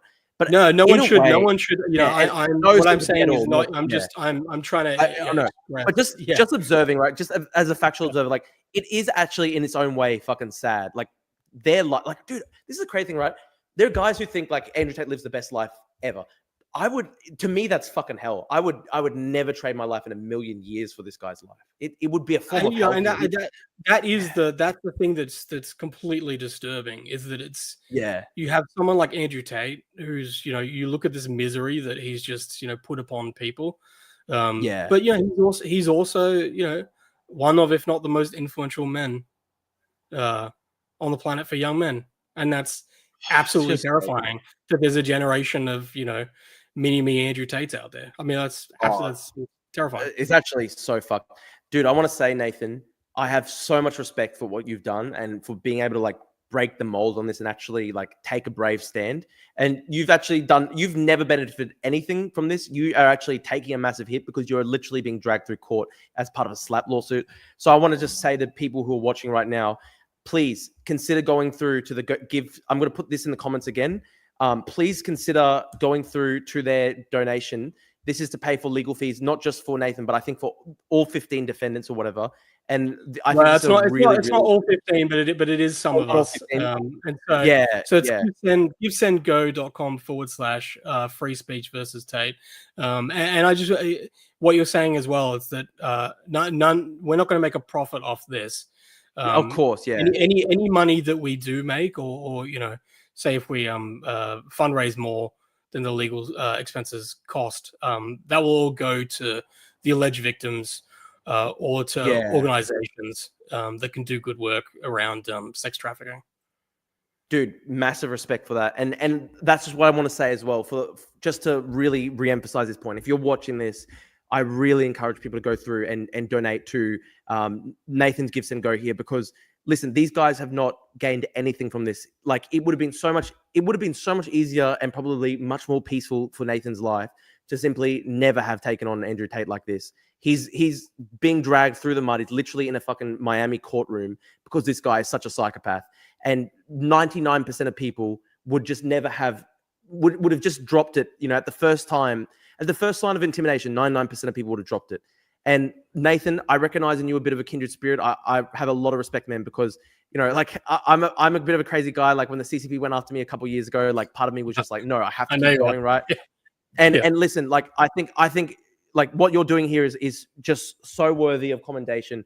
The fact that, you know, 99% of people would have rolled over, but you're not. You're actually fighting. So guys, please, if you're watching this and you've enjoyed the past hour of discussion, please go through and donate to the Give Send Go for Nathan. As he said, all the money is going towards legal fees, and anything that's raised above that is going to go to the victims of the case. So there's no personal benefit in it for Nathan at all.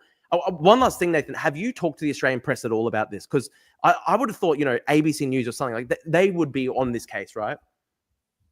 No, not yet. I mean, if you have any connections or anyone you know, send it my way. I will. Yeah, dude. I'm going to go through my connections. We're trying to get the word out. I'm doing podcasts, alternative media, and speaking with the media connections I know. But yeah, if you have any connections, or if anyone does, then send it my way, because we're trying to get the word out. I'll try my best on that. And someone asked, what's your Twitter page? So your Twitter page is at the Milk Bar TV, Nathan Livingstone. Again, I also really recommend anybody who's been watching to go and follow Nathan, because he's doing a really good job. And just a funny accident of history, like literally my most viral post in my entire 6 years on Twitter or whatever was literally like the video that Nathan basically produced of Andrew Tate. So yeah, again, I want to also thank Nathan as well for, you know, that was itself like a really important video. I'm really happy that it got to reach that many people. And yeah, man, thank you so much for coming on. Yeah, thanks for having me, Drew. Cheers. Thank you so much, man. Salute. And I'll actually try my best to find see if I can find any mainstream media contacts for you as well, because I think that, like, you know, ABC should be covering this case and stuff. You're an Australian citizen who's been targeted by somebody who's probably one of the most hated people in the world for justified reasons. Yeah, I appreciate it. Yeah, no worries, mate. Have a good one. Thanks so much, Nathan. Yes, bye. Yeah, bye. Guys, you know what? Honestly, legitimately, what this guy's doing is fucking heroic. I really want to say that it's legitimately fucking heroic, guys. It would have been so easy for Nathan to just like not fucking do this, right? Because he's not making money from this. He's literally just like a social media guy from Australia, and he could have just chosen to give up when Andrew Tate threatened him, but he's still going. So honestly, what a fucking legend he is to do that. I've got so much fucking respect for that. It reminds me a lot of like how I felt when it was the CCP going after me. And I feel like Nathan is a really kindred spirit in that. This is a guy who's just going up for a really, really noble cause, and he's not getting anything out of this. Like, if anything, he's actually just suffering for this. So yeah, again, guys, I cannot emphasize this enough. You should go through to the Give, Send, Go and donate to this guy. I'm again going to put it in the comments of the video. Yeah, I just cannot emphasize that enough. This guy is taking on a massive risk to his own personal life, and he's doing this just out of the goodness of his heart. And I think that good people across the world should support him, because otherwise just evil bullies like this Andrew Tate guy wins. So I'm also putting the donation link in the description on YouTube as well. Yeah, dude, honestly, I just want to say, right, like I'm fucking impressed by Nathan. I just cannot be more clear about that. The fact that he's still going. I think 99% of people, guys, I think 99.9% of people would roll over when they face something scary like that, which is, you know, like when they get a legal threat like that. I think 99.9% of people cave. And obviously, like, Nathan's actually still fighting. So what a guy to do that. Honestly, massively respect him for that. Massively respect him. And again, I've put the donation link in the YouTube description. And yeah, just fully recommend that anybody who's been watching and who's inspired by this guy taking this risk to go and donate. Even if you can only give $5, guys, it really adds up. It really adds up. I've got a bit of experience with these types of crowdfunding things. You know, even just a small donation really does add up. And I'm going to be putting $50 towards it. I'm struggling to pay my rent at the moment, but I'm going to be putting $50 towards it just because I think what he's doing is worth supporting. And if we don't support people like this, they won't be able to defend themselves against these bullies. And it's just not fair. It's not fair that Andrew Tate should be able to. It's not fair to me that Andrew Tate is able to bully people into the ground like this. It's just not fair that this guy, because he has money, because he has a following, thinks he can just beat up on the little guy like this. It's literally the little guy against fucking Goliath. It's David v. Goliath here, guys. Go and donate to Nathan. And I'm still going to be streaming for a little bit longer, guys. If you've got some comments, add them here. Yusuf says Andrew Tate tries to intimidate Nathan. Nathan fortunately doesn't give up. Yeah, just what a legend. Seriously, what a legend. So much respect for him. King of Corinth says shout out to Milk Bar TV and Death by Crayons. Yeah, they've done such good work.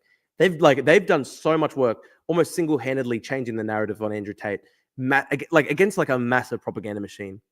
Malachi says, who are you debating next and when? I think my next debate is going to be against Percy. I think it's going to be on Thursday. And Percy is a neo-Nazi. Percy believes in a white Australia policy. Obviously, I'm struggling against that. I'm struggling against Percy's neo-Nazism and stuff like that. So it's going to be a heated debate. Big Thinker says debate God. And look, I've been asked before, how do you decide who to debate? Where do you draw the line? For me, I'll basically denote. I've said this before. I will literally debate anybody so long as they haven't literally endorsed death threats against me and my family. So yeah, that's the line, right? I'll debate a Nazi. I'll debate a communist. I'll debate anybody as long as they haven't personally threatened my family, personally threatened me. Yusuf says, I'll never forget that horrible time that Andrew Tate was praising Yahya Sinwar and making him look like an angel after he dies in Gaza. Yeah, dude. It's crazy, right? Andrew Tate just has the sickest opinions. He's the sickest approach on just all these different issues. He loves Andrew Tate. He makes apologia for terrorists. We need Adu v. Percy. That would be good content. I think they've already debated, right? I think Adu has already debated Percy before. I want to find that to Does anybody have a link to that? Does anyone have a link to the Adu versus Percy debate? Because I'd like to watch that before my debate with Percy. I'd like to watch the Adu v Percy one. I'm just trying to think what's in the news today that we should cover while we're streaming. There's a lot of stuff. I'm going to bring up my Twitter for a second. Actually, you know what I'm going to do while we're here. I've got a new video out, guys, from Ukraine. I released footage from Kharkiv. I'm going to play that on the stream, and I'll respond to questions, do some commentary on it. Very proud of this video. Unfortunately, we haven't had that many views on it, but I think it deserves more views. We've got some really good footage right near the front in Ukraine. I'm going to bring that up. And we've got and the coalition split. We'll definitely be going to the coalition split. Let me play my 12-minute. Let me play a little bit of my video in Ukraine. We'll play a little bit of the video on Ukraine, and then we're gonna talk about the coalition split. And I think it's still streaming. At around 6, I think it's still streaming to Milk Bar TV. I feel bad about that. To anybody who's watching on Nathan's Twitter, thank you for watching. I'll end it on Nathan's Twitter now because I don't want to stuff up his Twitter with people watching my stream on his own Twitter for an hour. If you guys want to keep watching, I'm here on YouTube at Drew Pavlu. I'm also here on Twitter at Drew Pavlu. But I'll remove the I'll try remove the live stream on Nathan's account. Bertil, there are so many predators out there, and every time they publicly go free, their crimes become more and more heinous and brazen, and it just shouldn't be happening. Yeah, dude, that's literally Andrew Tate. Who do you think is worse, Bad Empanada or Andrew Tate? I mean, probably Andrew Tate, because Andrew Tate has verifiably raped multiple people. But obviously, Bad Empanada is like a horribly sick person in his own right. Avengers, Drew Pavlu, Adu, Tosh, Stella take on Andrew Tate. So true. We've had some great guests on, don't you think, guys? We've had Nathan, we've had Tosh, we've had Stella, we've had Malachi, we've had John McGowan, we've had Slazak. Honestly, the Drew Pavlu show I think is certainly rising. What do you guys think? Sorry, my camera's just down for a second. I'm just gonna try to bring that up. I think I need to eventually get a better camera, guys, because unfortunately this keeps on happening to me. And how's the audio today, guys, as well? Let me know how the audio is going. Damn, what's this? Hang on, guys. I'm not sure why the camera's down. I'm going to be trying to fix that. 1 second.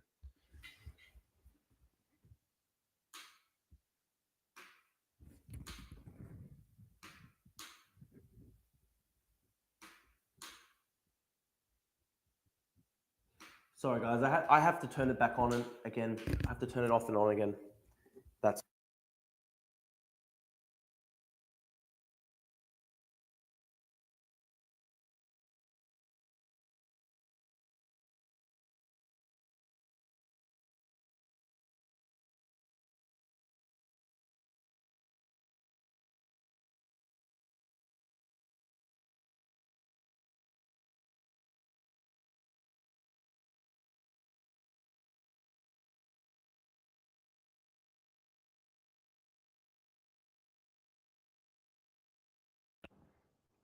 Sorry, guys. How long was my audio out? Can you hear me now? I'm hopeful that nobody left. I was just saying I'd like to hear people's thoughts on the Adu debate. There were some people who said, Adu smashed Drew and Drew was defeated thoroughly. But listen, I actually think that's quite unfair. I think, honestly, audio quality very good today. Thank you, Laser Master. I think, honestly, the reality is Adu had a lot of insane moments in there. He was saying that, he wanted to nationalize all land in Australia. He was saying that he wanted to stop people from being able to sell their homes on the private market. He wanted to abolish the private market in general. I mean, it was just really disingenuous, the entire debate, because his whole thing was, oh, well, Drew's policy is so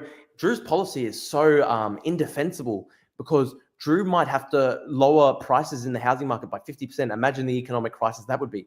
And then meanwhile, when you ask him what his policy is literally abolish the entire private market entirely.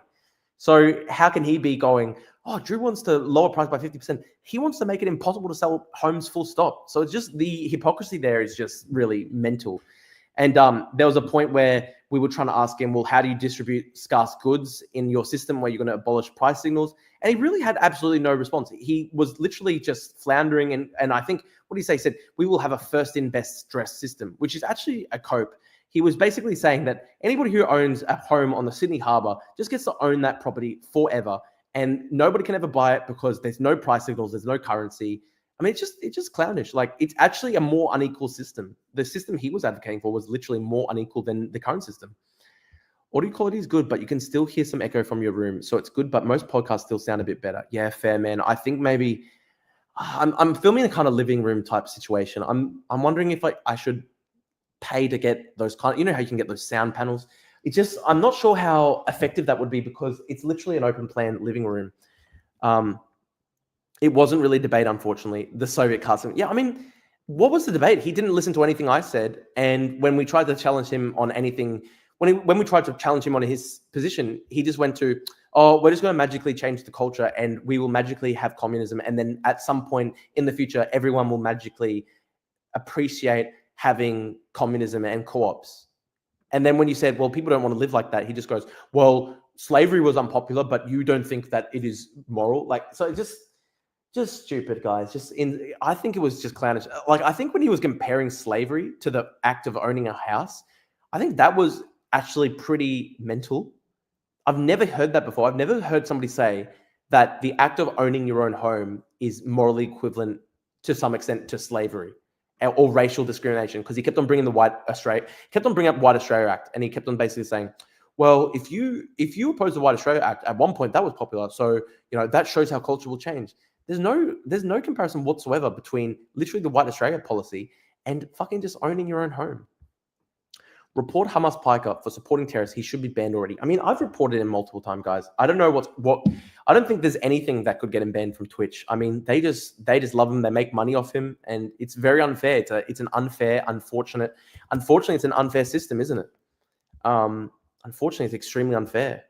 What can you do when the system's unfair and you report him, but Twitch is making money off him? So one rule for Hassan, one rule for everybody else.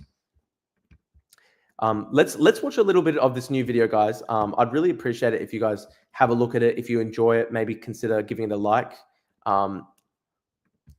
Wasn't Hassan already banned? I'm not sure. I mean, I think he had like a 1-day suspension or something like that. Bertil says, glad I missed. Yeah. Dan Clancy, who runs Twitch, is a massive Hamas Piker fan. Yeah, dude. Yeah. The guy who runs Twitch is mental. 6:30 a.m. Guys, tell me how the audio is. Let's watch this video. I'll shoot. Adu had better rhetoric and control of the flow. Look, unfortunately, I concede that the first hour of the debate, I allowed him to fluster me because he would just try and, he would pop 5 questions over to me at the exact same time and try purposely to fluster me, add in all these insults, and he had some very slimy debate tactics. And look, unfortunately, I let him get the best of me for that first hour. But I think if you watch the whole thing, I eventually was able to get him on the back foot when I was finally, because for the first 2 hours, this is the part that was quite unfair. For the first 2 hours of the stream, it was just me defending my policy prescriptions. And why that's a bit unfair is that my policy prescriptions are much more moderate and reasonable. I'm just basically saying, let's increase supply and slightly lower demand by lowering migration slightly. Whereas his policy prescriptions are literally insanely radical. He wants to nationalize all land in the country. He wants to ban the private property market. But for some reason, I'm the one who should be subjected to a 2-hour mouse struggle session about my very moderate policy prescriptions. He asked me, tell me the exact policy, trying to fluster me. I list 5 different policies. Okay, we will abolish negative gearing. We will abolish, we will put really high stamp duty on foreign ownership of homes. We will lower migration slightly. We will improve the regulation and zoning process so that we can build more homes. Like, just a number of very simple, common sense reforms. And meanwhile, he's trying to mouth struggle session me because, oh my God, you can't tell us the exact policy paper position of every single one of your policies. Meanwhile, his policy, which is just insane, like, we're going to abolish all private property in the country. If you've already invested your life savings in a home with a mortgage, you just have to eat that price forever. You can never sell your home on the private property market ever again. We're going to, nationalize all land in the country. Just really radical stuff. And when we ask him, okay, how are you going to implement that? Tell us how tell us how these policies are going to work, then it's so convenient, because then he goes, it's just going to happen because we're going to change culture, and it might happen over a couple of decades because look, people eventually moved on from the White Australia policy. So when you ask him, okay, how are you going to implement fucking communism? It just really, fortunately, it's very magical. Oh, it's just going to happen, okay? But then when I say, we could just maybe slightly lower migration, and therefore that will take pressure off the housing market. Oh, how dare you? How dare you? Tell us exactly how you're going to do it. How you're going to do it. How you're going to afford it. Just what a clown debate, honestly. And also, I actually agree with Andrew. Honestly, in future, I should actually think about not letting people on without a camera, because I think it's completely bullshit to debate without a camera, because then you just get to hide behind the camera. You get to have this false Chad veneer because nobody can ever see you get flustered. Nobody can ever see you get upset. Honestly, it's such a disadvantage. I fight with my face visible. You can see me be passionate. You can see me get emotional. Meanwhile, he hides behind a camera. And that's just so unfair.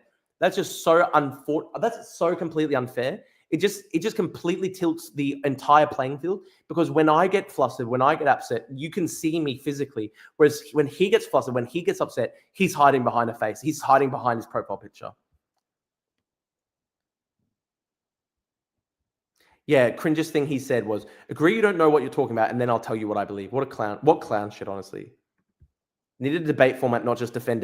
Yeah, exactly. How the fuck does Adu believe migration doesn't affect housing? I don't know, dude. Also, abolishing net gearing is Green's policy and more left than Labour. Yeah, dude, that's the funny thing as well. Like, I was actually putting forward solutions that were actually quite centre-left. If you ignored my one thing about immigration, I have a range of policy prescriptions, some of which are actually comfortably to the left of the Labour Party. And I also said, let's build more public housing like Singapore. And he was going, oh, you've never had a single tweet using the term commodification. Meanwhile, if you yeah, sure, I haven't used that exact word before, but you can literally find dozens of my tweets where I denounce speculation in the housing market, where I denounce the culture of speculation in the housing market. But because I hadn't used his preferred autistic Marxist terminology, how dare you, Drew? You're just only singling out immigrants. And dude, multiple times, I actually gave like 6 or 7 different policy prescriptions. Only one of them involved having slightly less than infinity migration. And apparently that makes me an immigrant scapegoater. Just clownish. Just my opinion, but I think at times you listen to respond with a response in the chamber rather than listen to absorb the info. Fair. As all communists do, they expect perfection from you while they're allowed to murk around in a myriad of variables. Yeah, isn't it lucky for them? We're going to pay by paying for it. So true, Adu. Yeah, you have to put them on the defensive. Leftists don't actually want power. They want to critique power. So they have no real solutions, only a dozen tied being attacked. Yeah, exactly. So he could just viciously attack every single one of like 7 different moderate and feasible policy prescriptions that I offered up. And then I ask him, okay, how are you going to nationalize all land in the country? How are you going to ban people from being able to just sell their own homes? And then he just goes, we're going to just randomly have magical cultural change over 70 years. And eventually we're going to have communism. So it's just magic. I agree with Laser Master. I think part of the problem was that there was basically no structure to the debate. So it just became like a full shit fest. And it's not Leo's fault. It just, unfortunately, from the get-go, Aru, hiding behind a fake anonymous screen, hiding behind his screen, was able to just insult me, level these vicious personal attacks against me, while he hides behind anonymity. So it's just such an unfair, tilted playing field. And honestly, I shouldn't have fucking allowed those conditions. Image is why Kennedy clearly beat Nixon in the first 1960 debate, even though they were both well briefed on the issues. Fun fact, after the first ever presidential debate, TV viewers thought Kennedy won because Nixon looked nervous, but radio listeners thought Nixon won because he sounded more confident and proper. And that's the problem. If you're literally debating against somebody who literally has a blank screen, in fairness, it is one of the most complicated topics to actually break down and discuss productively. And one of the most annoying things as well is he kept on expecting literally policy perfection from me, to the extent that he would say, tell me the exact methodology of a paper from randomly like 2019. And it's like, dude, I read the paper years ago. How am I supposed to remember off the top of my head, while you're flustering me, while you're personally insulting me, the exact methodology of the fucking paper? Who could fucking do that? He probably couldn't. That's the ridiculous thing. He probably couldn't have even answered the methodology, but he can just throw enough shit and try and fluster you. It's just really slimy, underhanded debate tactics. Cameras on. Drew's underhanded debate tactic to make Adu as unemployable as him. No, dude. Adu just straight up, Adu should not debate people if he's not willing to be personal, okay? If Adu doesn't want to reveal his real name, which I believe is actually Mika, if Adu doesn't want to reveal his real name, which is Mika, if he doesn't want to reveal his face and all this stuff, then just simply don't debate people. Because if you're debating with, if you're debating behind a blank screen, it's a completely tilted playing field. It's completely unfair. Complaining about the format of the debate you yourself hosted. Well, dude, he didn't give me an option. He just straight up said, I'm not going to participate in the debate unless you make it 1v1 and I'm going to be hiding behind a fake account. Let's not use the word autistic when talking about someone who's dumb. Let's say something else instead.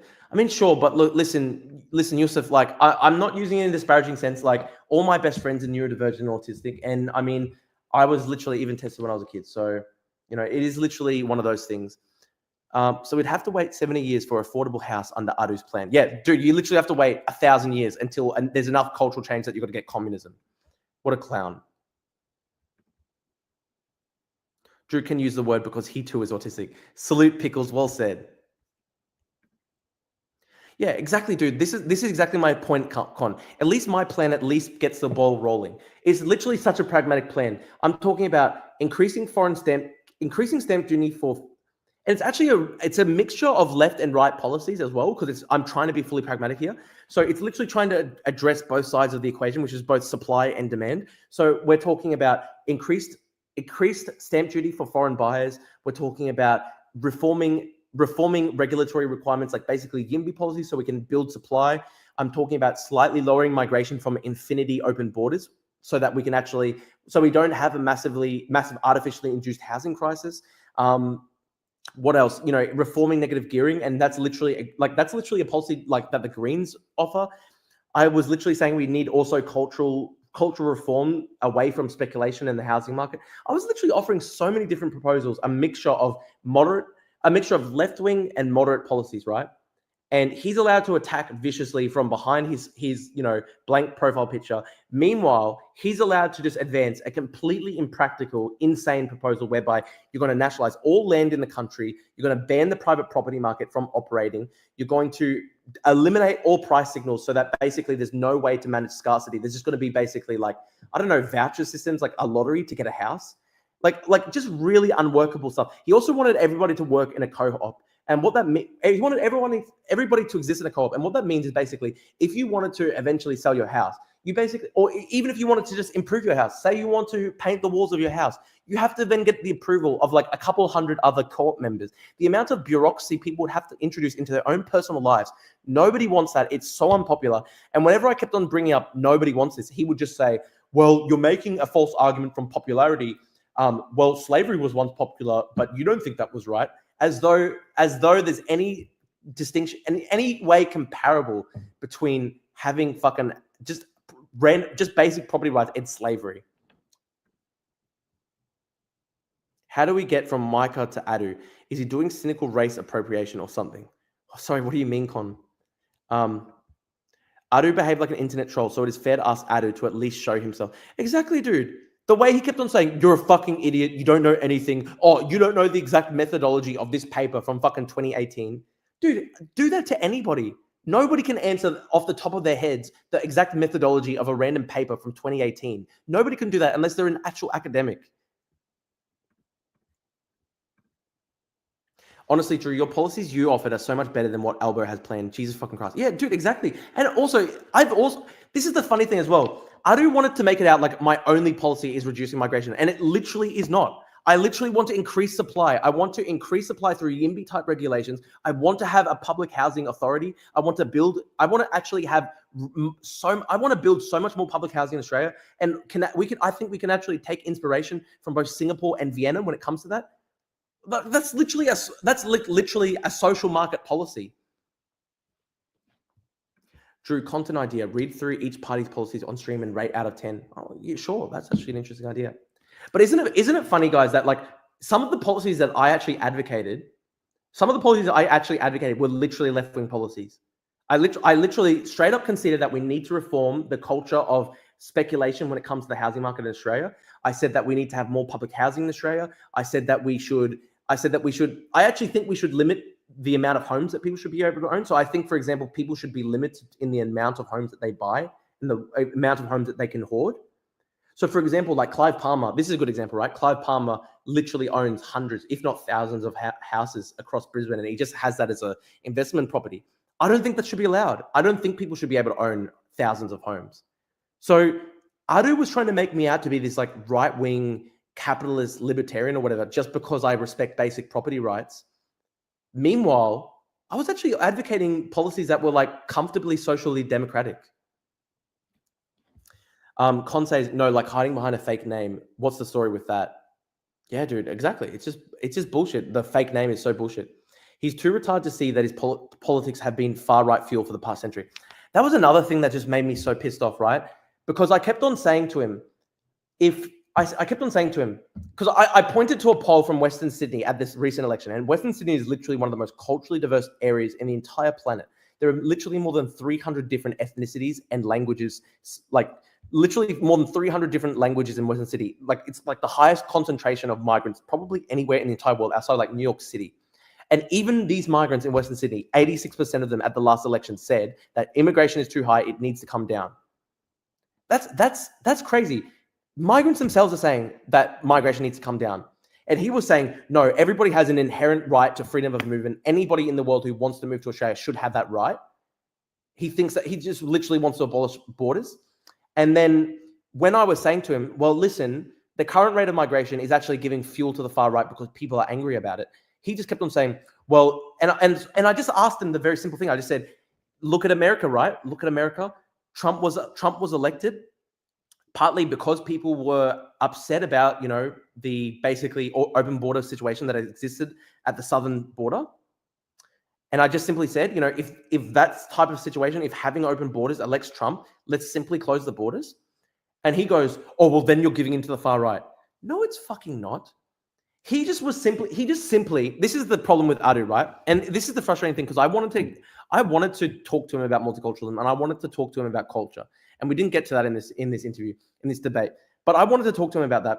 And I just wanted to ask him, why do you fundamentally think that the Australian government should favor random people across the world who just might want to come to Australia over the citizens of Australia? Why do you think that's fair? Why do you think that people have some kind of innate right of freedom of movement to just move to Australia? Why do you think that is actually the case? Because that is a policy of open borders.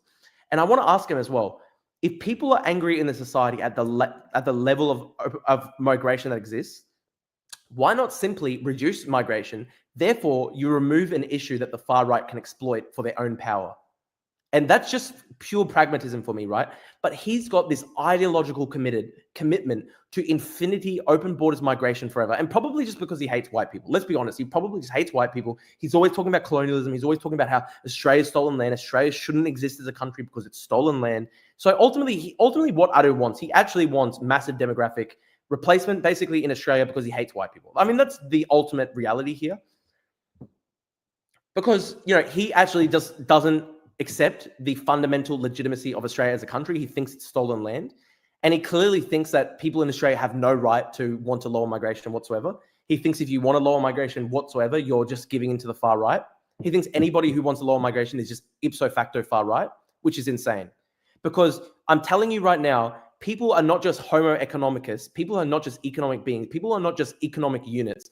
People also vote based on culture. People also view themselves as being part of a living, breathing culture, right? People are not just fucking economic interchangeable units. And people aren't very happy about seeing their entire culture radically transformed within the scope of just a few years. And that's always going to be a problem. You can cope forever. The far left can cope forever, just always going on, oh, Murdoch has invented this as an issue to distract people from the class war. No, I'm sorry. That is fundamentally retarded because people are not simply economic interchangeable units. People are not just simply calculators. People are not simply economic units or economic beings first and foremost. They only see the world through materialism, only see the world through class. No, that is not what human beings are. Human beings are part of culture. You cannot separate a human being from their culture. Because we are social beings, because we are so inextricably social beings. The funny thing is that he is actually the one who's advocating the hyper hardcore libertarian style Homo economicus ideology, where he basically says everybody is interchangeable. Nobody there. Who said this, right? Who said this at the end of the day? Margaret Thatcher said there is no such thing as society. There's only individuals and their families. I actually think that's fundamentally wrong. I'm really against Thatcher when she said that. When she said there is no such thing as societies. There's just only individuals and their families. Well, that's basically seemingly what Adu believes in. Adu seemingly thinks that there's no such thing as Australian society. He seemingly thinks that there's no such thing as Australian nationhood. He seemingly thinks that there's no such thing as Australian culture. And he seemingly thinks that it's illegitimate to accept that people exist within a culture and want to see that culture exist. They don't want to see it radically destroyed or transformed within the scope of just a few years. And these cope artists will basically just say, oh, anybody who's voting so that their culture isn't radically transformed and changed overnight, oh, they're just being deceived by Murdoch and the billionaires. Oh, no war but class war. I'm sorry, that's not what human beings are. Human beings are not just fucking socialist Marxist drones. Human beings are not just economic interchangeable units of labor. Australia is not just an economic zone. Australia is a country. Australia is a country with a unique culture. It has existed as a country with a unique culture for hundreds of years now. Literally hundreds of years now. Since what? When did the Europeans first start settling in modern Australia and create the modern concept of the Australian nation state?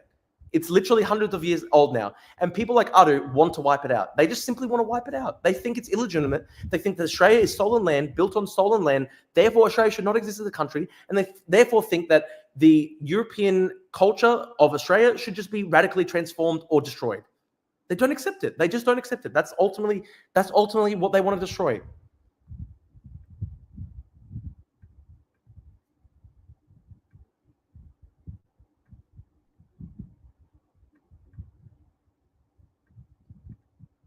The Great Replacement. No, dude, I'm not saying the Great Replacement. I just think that we shouldn't have radical, massive demographic change in every single Western country on earth. Why is that? Why is it illegitimate for people to say, I want to be able to recognize my own country when I grow old? I want to be able to recognize I want my own grandchildren to be able to recognize my own country. Like I said this to Adu at one point. Would he accept the entire population of Indonesia just moving to Australia overnight, 300 million? He said, oh, no, well, we wouldn't be able to sustain it. But is that the only reason why? Is the only reason why, because we don't have enough housing, we don't have enough roads? No. Part of this would also be cultural imperialism, right? If you move 300 million people into a place overnight, that's cultural imperialism. Why are these guys so mad about Zionism? I thought that's what they hate about Zionism, the fact that people migrated to a country and changed the culture. Oh, isn't this fucking hypocritical? Isn't this fucking hypocritical? They want eternal race war against Israel because Jews migrated to mandatory Palestine and changed the culture. But meanwhile, if people want to say, I don't want to radically change the culture of my country, oh my God, you're racist, you're far right. I'm confused, right? Why is it that the Palestinians get an Arab ethno-state, but everybody else must live in an economic zone with no culture, no country, no coherent history? It's just stupid to me. It's just stupid to me. And if you look at Adu's YouTube channel, it's all just demolishing the Australian mythology, the historical myths that underpin Australia. Because he just hates Australia, dude. He just ultimately hates Australia. He doesn't like our mythology. He doesn't like our history. He doesn't like anything that binds people together. He just wants it to be an economic zone.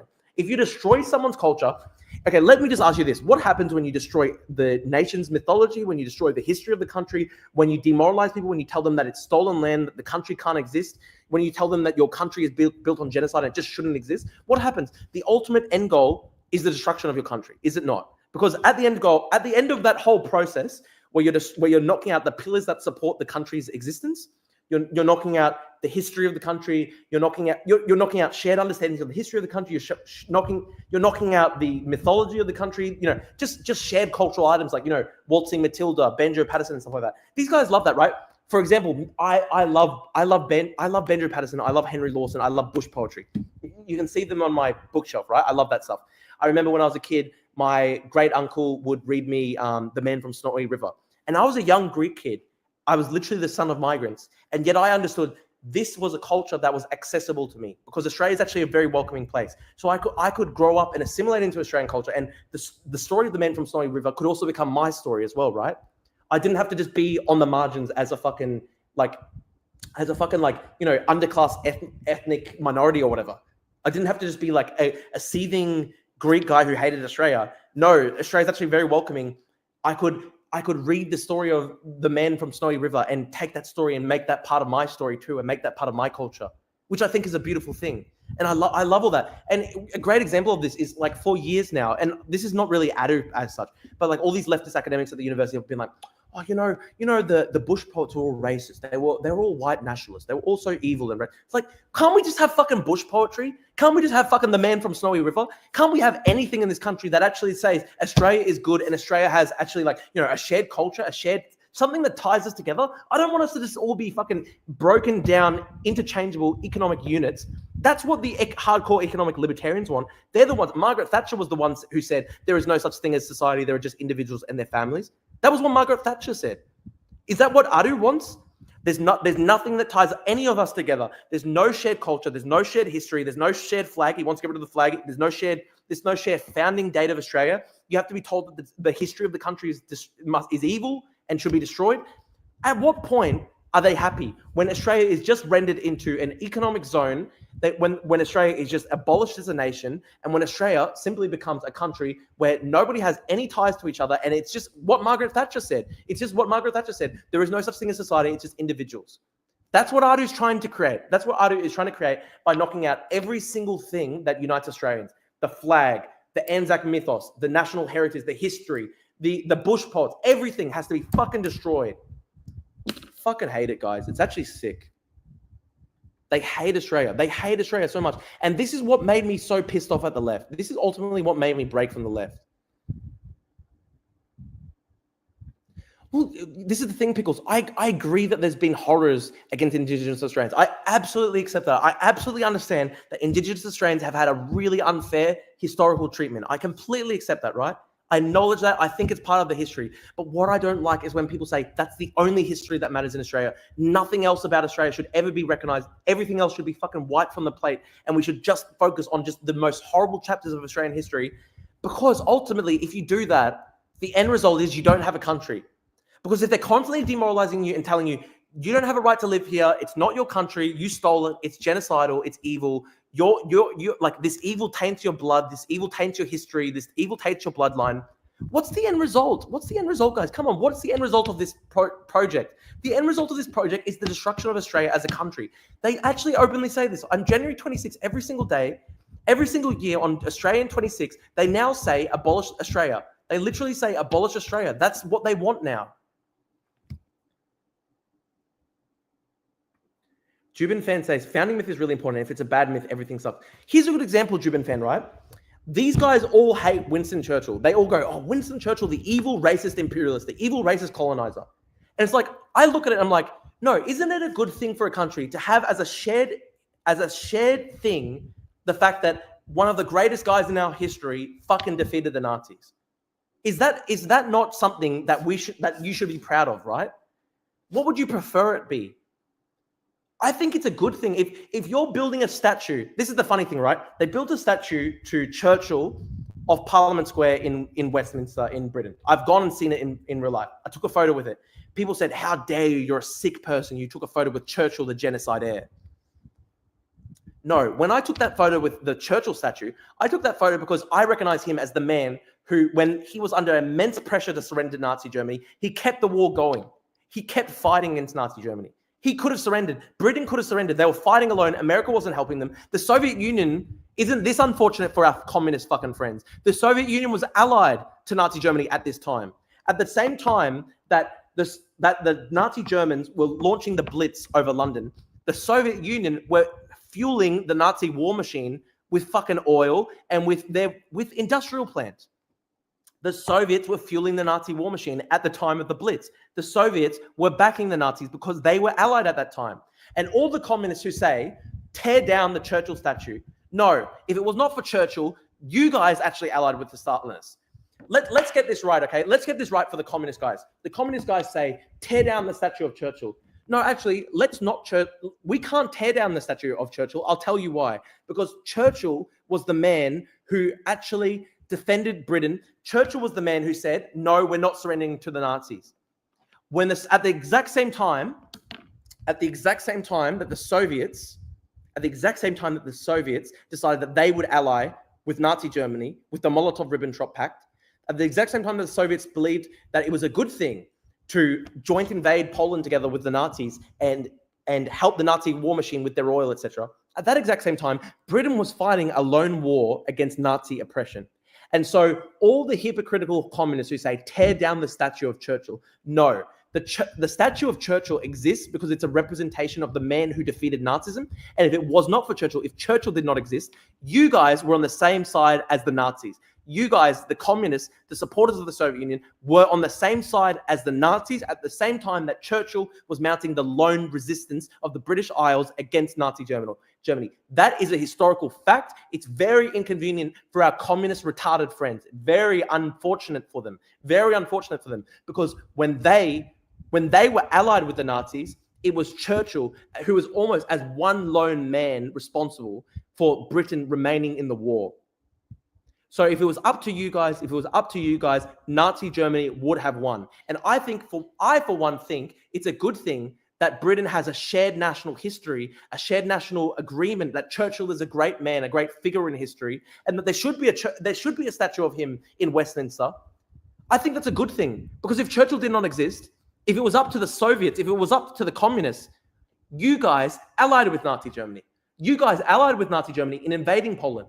You guys allied with Nazi Germany in invading Poland and fueling the Nazi war machine against Britain. You were fueling the Nazi war machine. You were fueling the Nazi war machine. You were giving them oil. So if it was not for Churchill, the Nazis would have won.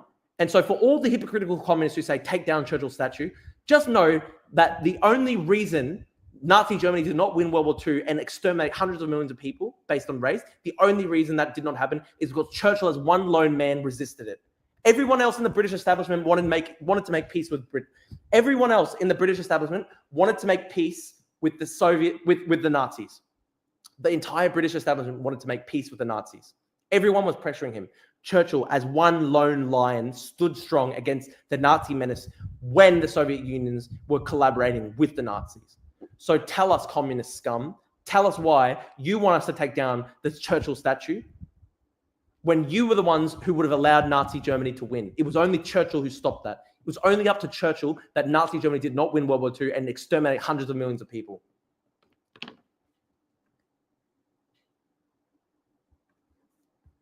Truth nuke. Literally truth fucking nuke.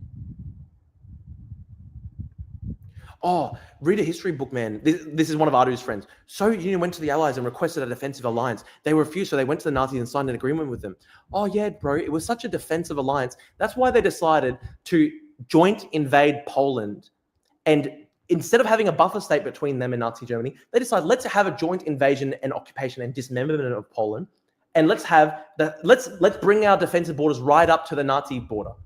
What a beautiful and genius fucking defensive strategy that is, right, guys? Don't you think? If it was a fucking defensive strategy, why did they agree to carve up Eastern Europe between each other? We all know it was not a defensive alliance. The Molotov-Ribbentrop Act was a belligerent act. It was an aggressive act because they agreed, the Soviet Union and Nazi Germany agreed to have a shared sphere of influence over Eastern Europe. They agreed to have a shared sphere of influence over Poland. They agreed to the joint invasion and occupation and dismemberment of Poland. And so the Soviets allied with the Nazis. The Soviets started World War II on the same side as the Nazis, and it was just Churchill who stood against the Nazi threat. It was just Churchill who stood against the Nazi menace. So any communist scum who says, take down the Churchill statue, no. Just know you're only alive today. You're only alive today. You're only happy to exist today because Churchill stopped the Nazi menace. If it was up to the communists at the time, they would have let him steamroll the whole planet and exterminate 500 million people, 1 billion people. Truth nuke. Fucking truth nuke. That's it, guys. I've won. That's powerful. That's what I should have said last night. When I can just speak without somebody fucking getting down my fucking throat.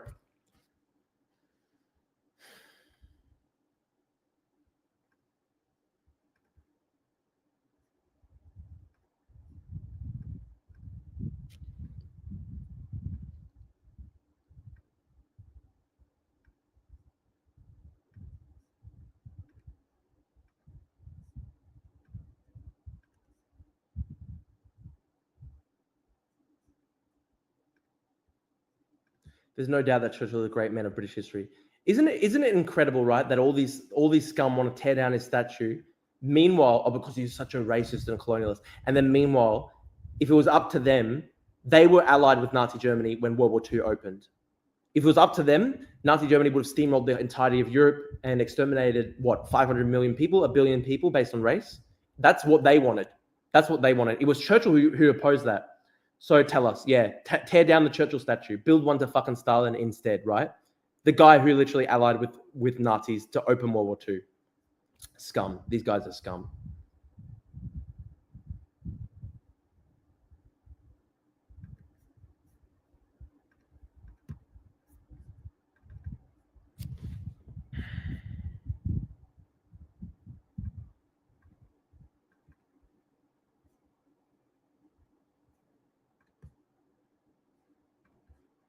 Yeah, exactly, dude. Molotov-Ribbentrop was never a defensive alliance. They literally invaded Poland together. What defensive alliance? The Soviets exterminated the entire Polish officer class at Katyn Forest at the exact same time, right after the Nazi Germany finished liquidating Western Poland. What a defensive alliance that was, guys.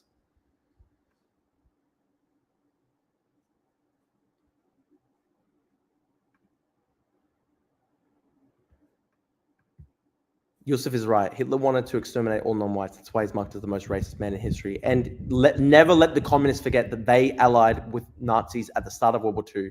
If it was up to them, then the Nazis would have fucking steamrolled all of Europe. It was literally just Churchill who stood alone against the Nazis at that point in history. The entire British establishment wanted to sue for peace. It was Churchill who kept Britain in the war. America was not even helping them. America wasn't helping them. The Soviets were allied with Nazi Germany. France had fallen.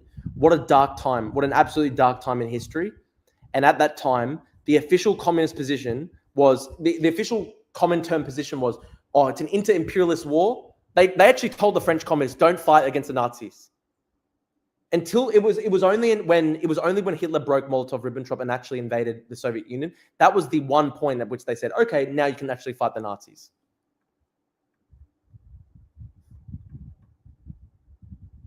And remember, the USSR only went to war with the Nazis because the Nazis double-crossed them and attacked first. Yeah. The pact with Germans was a non-aggression between the two. You understand these are two different things. Yeah, if it was non-aggression between the Soviet Union and the Germans, why was it the case that the Soviet Union decided to jointly invade Poland together and split Eastern Europe down the middle with Nazi Germany and bring their defensive border right up to the Nazi border? It's just ridiculous. Non-aggression between Nazis and Russia, literally, but agreed to split Europe in two. My grandparents literally had to fight both. Yeah. You guys are scum. And you say to us, tear down the Churchill statue. Meanwhile, you were happy with splitting Eastern Europe between the Soviet Union and the Nazis. How many people would have been fucking killed if Molotov-Ribbentrop had lasted for the entire war? Scum. These people are scum.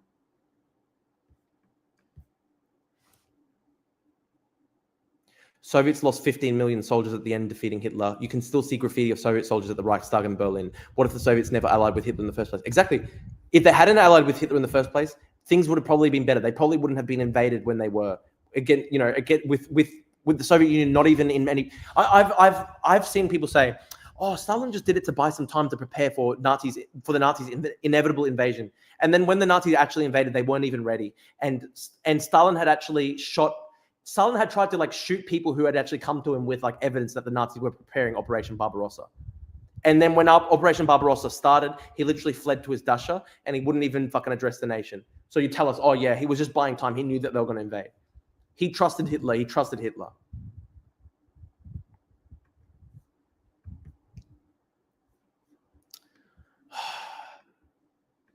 These guys are such scum, guys. Before I go, let's watch the video. Let's watch the video. I've worked myself into a frenzy. Let's watch the video now.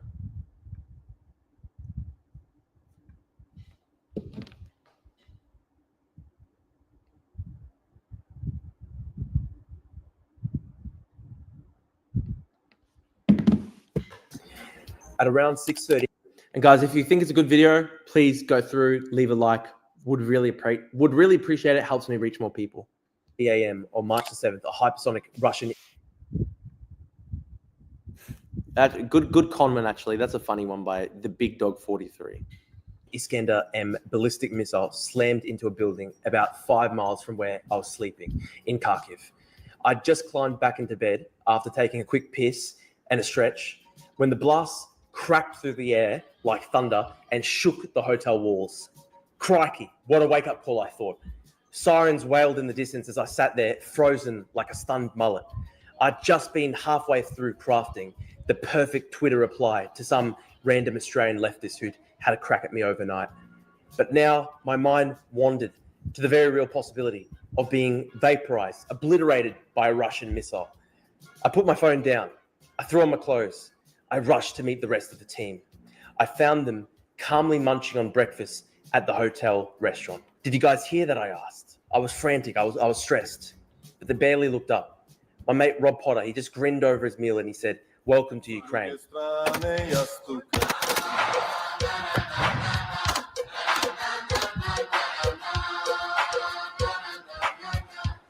It's a good time, guys. I was in Ukraine 2 months ago. Got to fire a gun for the first time in my life. Went almost straight to a full automatic. I think I like basically had like half a minute on a handgun, and then I went to a full automatic. It was pretty funny. I appreciate it, guys. You should go through and like the video. Help me reach more people. This was my introduction to Kharkiv and the background hum of Russia's constant bombing raids. Later, I learned the strike had been part of a nationwide Russian assault involving at least 67 missiles and 194 attack and decoy drones across the entire length and breadth of Ukraine. All this took place just one day after Trump unilaterally ended intelligence sharing with Kiev. That's how the day started. Then we moved out. I jumped in the back of Rob's heavily armored vehicle as our convoy rolled out of central Kharkiv past old busted up larders with Soviet license plates.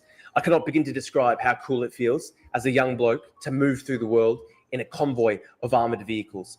Life feels at least 10 times more dramatic.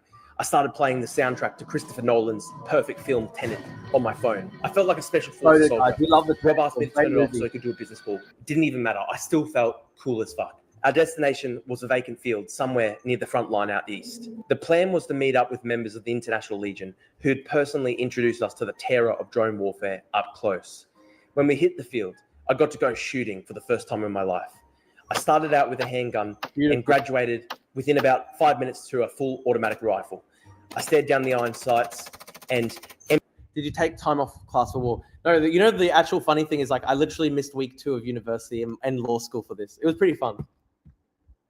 Emptied a full clip at a bottle the lads had set up as a target on a tree. I didn't hit the target, but it was good fun, guys. It was the first time I ever hit it nearby. I missed every shot. It was a great first go, you know. And then things got serious. The team unpacked drones while a young Aussie from the International Legion strapped on a pair of FPV goggles.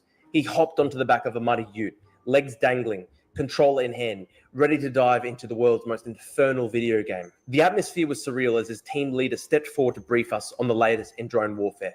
The front line was close by, so his speech was punctuated with the occasional dull thud of outgoing artillery. Behind him, the sky filled with thick black smoke as a vast bushfire burned on the horizon. He explained that the drone I think that was Ukrainian artillery, by the way, that started that fire. Very interesting. It was one of the biggest fires that I've seen. It was interesting. Very interesting.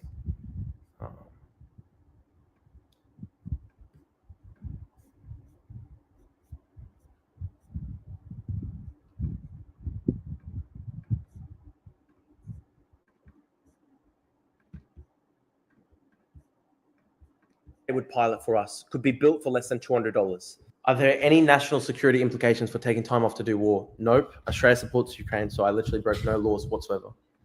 The Ukrainians and Russians were churning out millions of these on an annual basis, and they now blanketed the front line, making up at least 50% of all casualties. Those who'd seen them up close and lived to tell the tale were left terrified and traumatized by the experience. They could ambush you so cleanly that you would never even see your own death coming. Other times, they would sit and loiter above you, overhead like vultures, circling and taunting their prey until somebody tripped or stumbled beneath their path. Then they would dive in for the kill. I was struck by how some of the soldiers talked about them. They talked about drones as though they were alive, like they were sentient beings. One British fighter in the International Legion told me about a close call he'd had in a muddy field out in the Donbass. He and his unit had been moving towards a tree line when a Russian drone appeared overhead. He was with about 20 soldiers, but it seemed to single him out for the kill. He sprinted and dived for the tree line. He made it just in time. He remained haunted by the experience, telling me it seemed to look straight at me. They all talk like this, like the drones could think for themselves. And I began to understand why. When the Aussie pilot launched the drone for us, it's not for nothing that the Ukrainians named some of their heavy bomber drones Baba Yaga, after the witch from Slavic folklore, set to shriek through the air in a mortar. Even these tiny $200 drones were otherworldly. They could buzz you at incredible speeds while effortlessly pivoting through the air with the agility and handling of a Formula 1 racing car. Holy fuck. It sweeps you, man. Crazy stuff, guys. I was in the back of a car. We were testing out how the drones.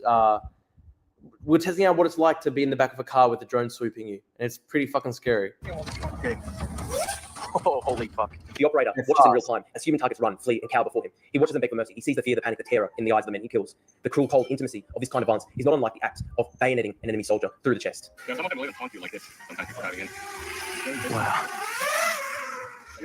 Testing out explosives at the range. This is fun. During plastic explosives, burning in the distance at the range, testing out explosives. These plastics, they won't blow up unless there's extraordinary pressure on them. This is what my comrades tell me. Plastic explosives. Beautiful. Damn. Slow it down, Drew. Okay, I'll slow it down a bit. Sorry, just because I've seen the video like 7 times because I fucking edited it, but I understand. Damn.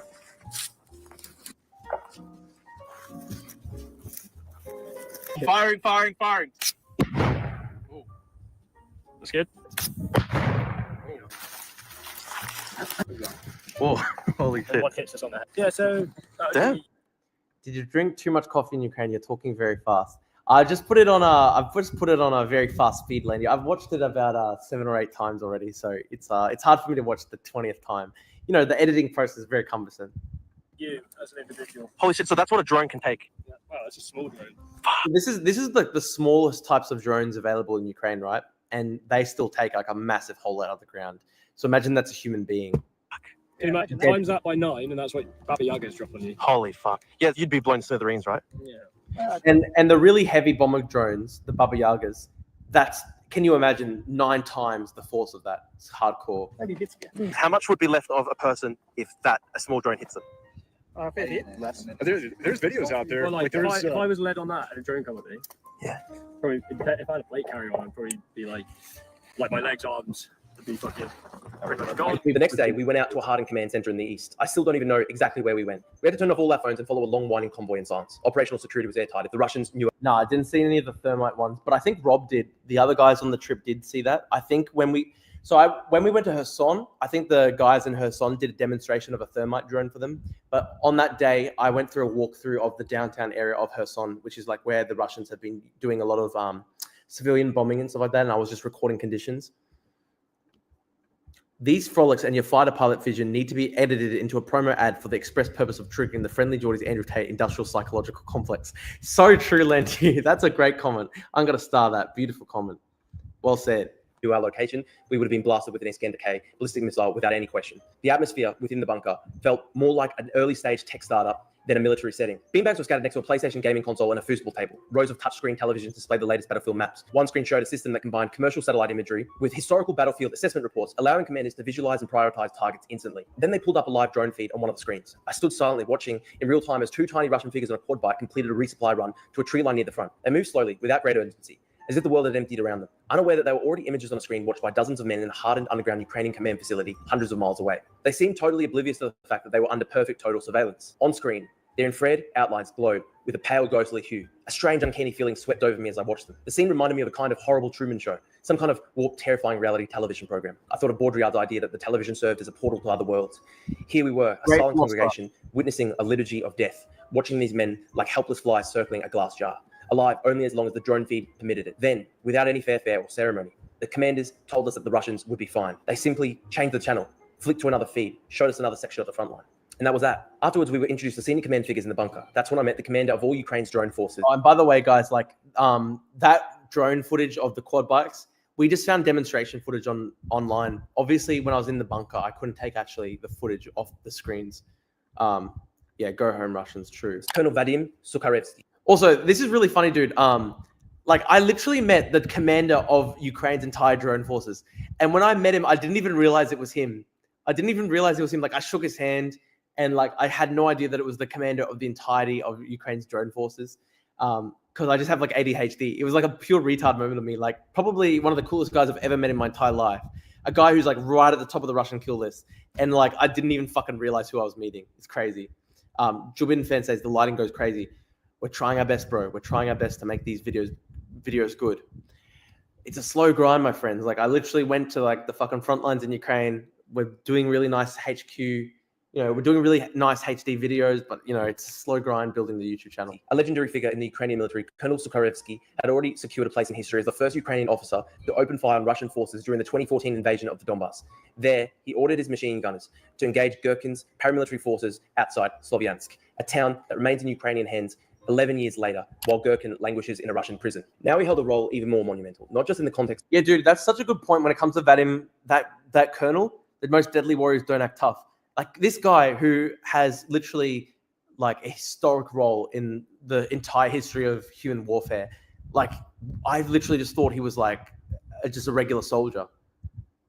Isn't that crazy, right? And it's just true. Like the real tough guys, they don't fucking have to act tough. It was because he was so unassuming. It was because he was like, he literally just acted like another soldier. I didn't even know that I was, I literally didn't even know that I was meeting like literally the head of Ukraine's entire drone forces. He was acting like just another soldier. And like, he was like a kind of shorter guy and like, just didn't like, he didn't have the aura of like, a fucking internationally wanted fucking general, right? And it's just amazing. I didn't even realize. He's literally going to go down in history. He was literally the first commander in 2014 to order Ukrainian troops to fire on the Russians. Like he was literally right there at the start of the first fighting in 2014. It's crazy. The fact he behaves like that is why he's the top. Ego doesn't work in war. Yeah, literally, guys. Isn't it funny? There's so many tough guys. And then meanwhile, like literally this guy who heads Ukraine's entire drone program, Russia would spend millions of dollars trying to kill him every single day. And like, he's just chilling. Like you just meet him and he could be any soldier. You just don't even realize like how big this guy is when you meet him. To the Ukraine war, but in the history of warfare itself. As the first commander of an independent military branch dedicated exclusively to the use. And yeah, he's the first guy in the history of human warfare to be the commander of a branch of the military solely dedicated to drone warfare. So like literally in the history of human warfare, he has a historic role. Drones. Embarrassingly, I didn't even realize until later that I'd shaken the unassuming Sukharevsky's hand. He was one of Russia's top targets in all of Ukraine, a man right at the very top of all Russia's kill lists. And I managed to shake his hand without even realizing, which is pretty retarded of me. Sadly, I wasn't clear to enter Rob's meeting with Sukharevsky, so I collapsed. I reckon it's a pretty good Drew moment that like I meet the head of Ukraine's entire drone program and I just don't even realize like I'm fucking meeting such a cool guy. Keep it up. I think your brand of politics will come in vogue in the wake of Trump's stupidity. All the populist bullshit left and right is too stupid to last. Dude, it's so true. We want to advocate like fucking intelligence. We want to advocate intellectualism, not just lowest common denominator trash. Into the beanbags and twiddled my thumbs.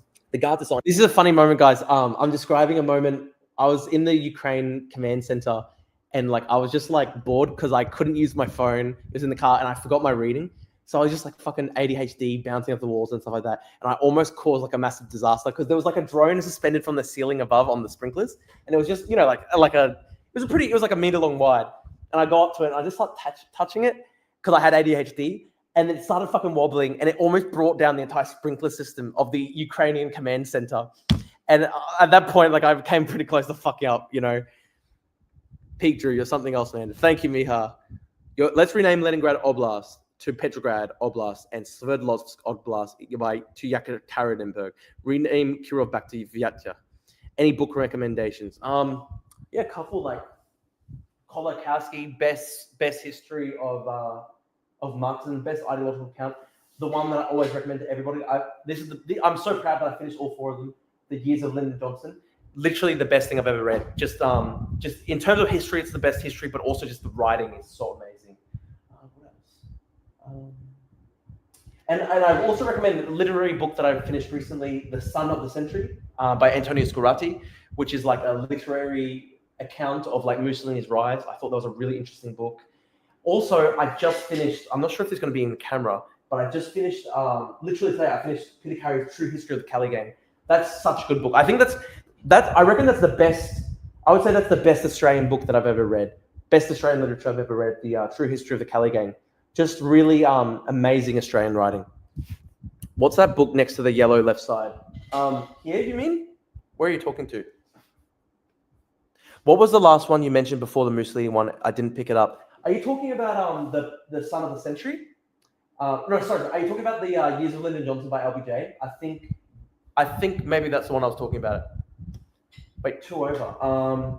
This you mean? Or you mean the Xi Jinping book? Yeah, I've got Xi Jinping's book here. It's funny. Yeah, dude, I've literally got Xi Jinping's collected writings here. It's fucking trash. Like, it's boring as hell. It's literally just like Chinese propaganda is so fucking boring, guys. I can't even. Lol, didn't know they named the TV show after the book Son of the Century. Dude, the TV show is based on the book. So I was really lucky. I read the book before I saw the TV show. And honestly, both of them are so good. The TV show is amazing, but the book is amazing as well. I really recommend it. It's a really good. Con, that's such an adorable PFP, bro. You know what, guys? I'll do like a full bookshelf recommendation as a video soon. What's that huge blue in the bottom left shelf? Are you thinking of the Vietnam War one? Is this the one you're talking about? So this is the Vietnam War by Ken Burns. Really good book. If you've seen the Netflix series, it's one of the best documentary series I've ever seen. It's so good. The Vietnam War by Ken Burns. Really, really, really good documentary. That's probably my favorite documentary series I've ever read. So good, guys. The TV show makes me want to be a fascist. No, see, you know what's really amazing about this TV show and the book? It tries to show how ordinary people were complicit in fascism.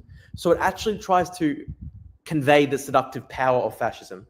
And it's really interesting that they do that because I've never seen that done in sort of like a mainstream literary or, like film sort of basis before. And honestly, it does raise like really scary moral questions because it does show like for the first time, I could really understand why the ordinary person fell for fascism in Italy and Germany. Obviously, to understand is not to endorse. I fucking hate the fascists and I fucking hate Nazi Germany. Of course, absolutely deplore, absolutely disavow. I'm just basically saying, obviously, to try and resist these things, try to oppose them, you have to understand them. And this was one of the first sort of literary text, first sort of TV series as well, that really showed the seductive power, explain why people fall for the propaganda. And I want to say as well, in doing that, it doesn't fall to the level of apologia because it does show throughout the entire series, there is the brutality of the fascists throughout the entire series. So you see them kill innocent people the whole time. You see them bash up innocent people. You see their brutality. You look at them as thugs. So it's really interesting. It's a fine line because it basically is able to show to people, it's able to show how the ordinary person fell for the propaganda. It's able to communicate communicate the seductive power of fascism without falling into apologetics. Read any Richard Flanagan? The Narrow Road to the Deep North book and TV show was very good. Yeah, dude, I've got actually a Flanagan section here that I'm really proud of. Where's my Flanagan section? Oh, it's gonna be a little bit off camera. I'm not sure if you guys can see this. Is this still on the show? So right here, I've got Richard Flanagan First Person, Richard Flanagan Wanting, Richard Flanagan Narrow Road to the Deep North, Richard Flanagan Gould's Book of Fish. The Sound of One Hand Clapping, The Death of a River Guide, and yeah, no, I've got another version of First Person. So I've got 1, 2, 3, 4, 5, 6. Yeah, I've got 6 Flanagan books there, and yeah, I really like Richard Flanagan as a writer. I think he's a really interesting writer. The one underneath that would be a great to know, bottom left of frame, huge blue book. Oh, are you talking about like down here? Oh, okay, this is a really interesting one. I unfortunately haven't read this all yet, guys. The Books of Jacob. So you guys might have seen. Do you guys remember when Candace Owens had that insane mentally ill rant about Jacob Frank? So it's essentially, Jacob Frank was a rabbi in I think 18th century Poland, and he was excommunicated by the rabbinical. He was excommunicated by mainstream rabbinical Judaism. I think he called himself the Son of God. He was revered as a Messiah. And he basically formed like a really insane cult, Jacob Frank. And it was so funny because Candace Owen had this like insane rant saying that Judaism today is controlled by Jacob Frank. It was literally so mentally ill. Now, this book by Olga Tokarczuk. So she is a Polish winner of the Nobel Literature Prize. She's a Polish winner of the Nobel Prize for Literature. And this book is literally all about Jacob Frank. And it's all about like Jewish life in 18th century Poland. And I bought it in London when I was trapped in London with that crazy bomb shit that happened to me. I bought this. I think I bought it from. I bought it from one of the big. It's like Hatchard's, like it's a really famous bookstore in London. I love that place. It was when I was in Hatchard's, guys, I was so happy. And I've read a couple hundred pages. I've got ADHD, so many, probably like half the bookshelf. I've like started these books and I haven't finished all of them. This one I'm a couple hundred pages in. This reminds me, I actually should go back to finishing it. And I didn't stop reading it because it was bad. I thought it was a great book. It's just I got distracted because I often get distracted, unfortunately. And I have to get my intellectual discipline up, guys, because I've got to finish many more books, and I've got to write way more as well.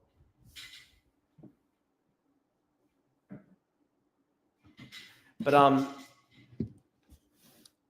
I find reading a little bit every night helps. Yeah, absolutely. And listen, I try to read at least an hour every day. And I was really good with this last year, and I actually finished like 32 books, which is pretty good. I think I read, it was the equivalent, I think my Goodreads was like 14,000 pages. It's 32 books, and some of these books were like 1,000 pages. So my actual reading last year, like I probably read the equivalent of a book a week. And I was going really good with it last year. And part of that as well was I used Audible as well. So when I'm driving, I could listen to it as well.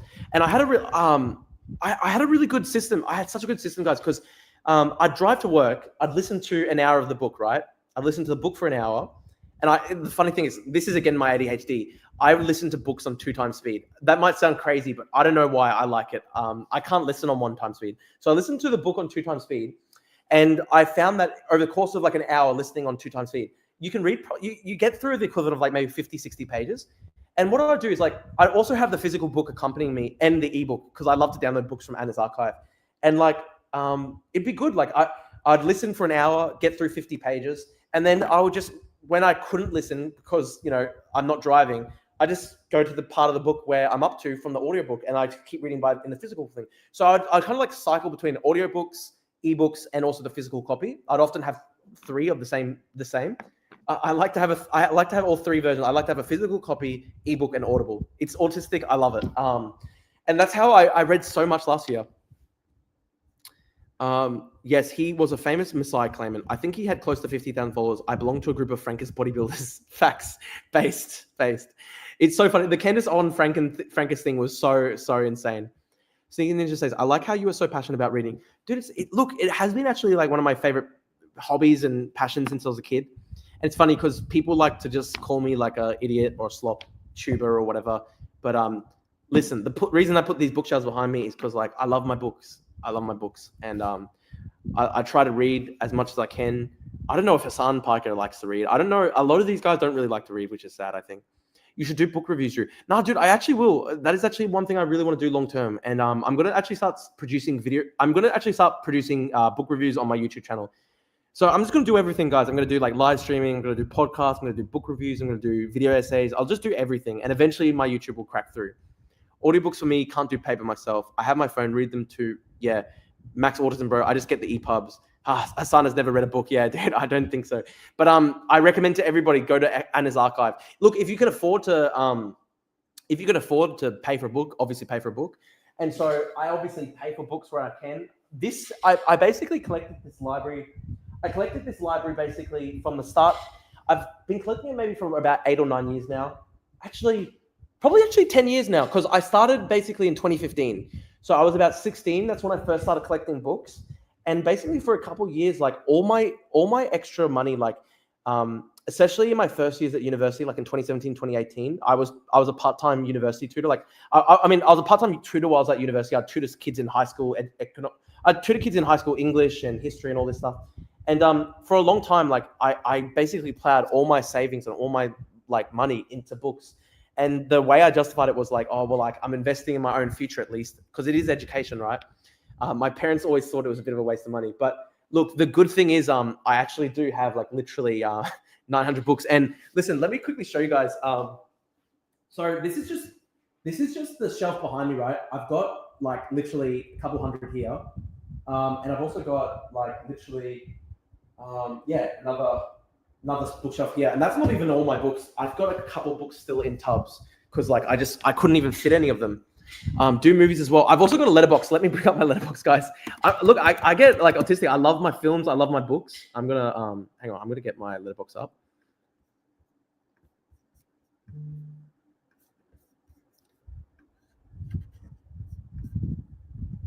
By the way, guys, with this YouTube video, go to my YouTube video, leave a like, help me reach more people. I'd really appreciate it. But I'll quickly show you my Letterboxd, guys. I love my shit, right? So I've got about 550 films. I've only got 6 so far this year. Unfortunately, I've been really, really busy because I've been trying so hard to make this like sort of like content creation stuff pop off. So it's really hard. Like I haven't been able to watch as many movies as I want. But like I didn't recently see that. That was a movie that I remembered I saw when I was a kid. But I recently saw Conclave. I saw that last week, and I also finished the Mussolini Son of the Century one. This is my diary. I had like Conclave, Mussolini Son of the Century. I finished the Waco TV series, Ant and the Boss, Puskas and Australia. I love my football. The Brutalist, Nosferatu, great film. Seven Samurai. I love my movies, guys. I love my movies. And yeah, look, you can add me there if you want. And I'll get up my Goodreads too. Pretty proud of my Goodreads. I haven't read as much as I want to, but it's still pretty good. I think fiction books are better than self-help books. Yeah, look, dude, I like literature. I like history and stuff like that. Yeah, pay authors if you can, but if you can't, ocean of PDF, bros. Yeah, dude. Do you mainly read historical books? I'd say I'd say over the past couple of years, I've mainly been reading history books, but I have always really loved my literature, and I did English literature at university, and yeah, I've always loved English literature. Law parents telling their son not to buy books is priceless. Yeah, dude, I came from a Greek household, you know. So yeah, this is my Goodreads. I sort of like autistically collect. I'm pretty autistic about this stuff, guys. I kind of collect books that I want to read. So if you go to my to read section, it's kind of insane. It's like literally 3,000 books. And what that is like I've been on Goodreads since I was like 17 or whatever. I think the photo is actually me from my first year of university. Joined in May 2018. Okay, so I was like 19. So I've been on this for like 9 years, right? And literally every single time, like I'd be reading the newspaper and there's a book review, and I thought that's an interesting book. I literally just add it to the to read section. That's why there's 3,000 books there. Now, currently reading, that's my ADHD. It's about 174. That's probably not even all the books that I've started and not finished. I think there's probably another 50 or 60. So probably current reading would be like about 200. Read cover to cover is about 173 books. Ebooks, I've got about 1,000 downloaded. My library, books I physically own, I've got about 887 at last count. And I try to break them down by like sort of try to break them down by genre. So I've got like, for example, literature, history, Australiana, Americana, politics, China, biography, war, Middle East stuff, Russia stuff, leftism, Britain, philosophy, economics, Christianity, fascism, law, Israel, Palestine, Latin America, theory, Islam. I'll show you my Israel, Palestine section, for example. Hang on.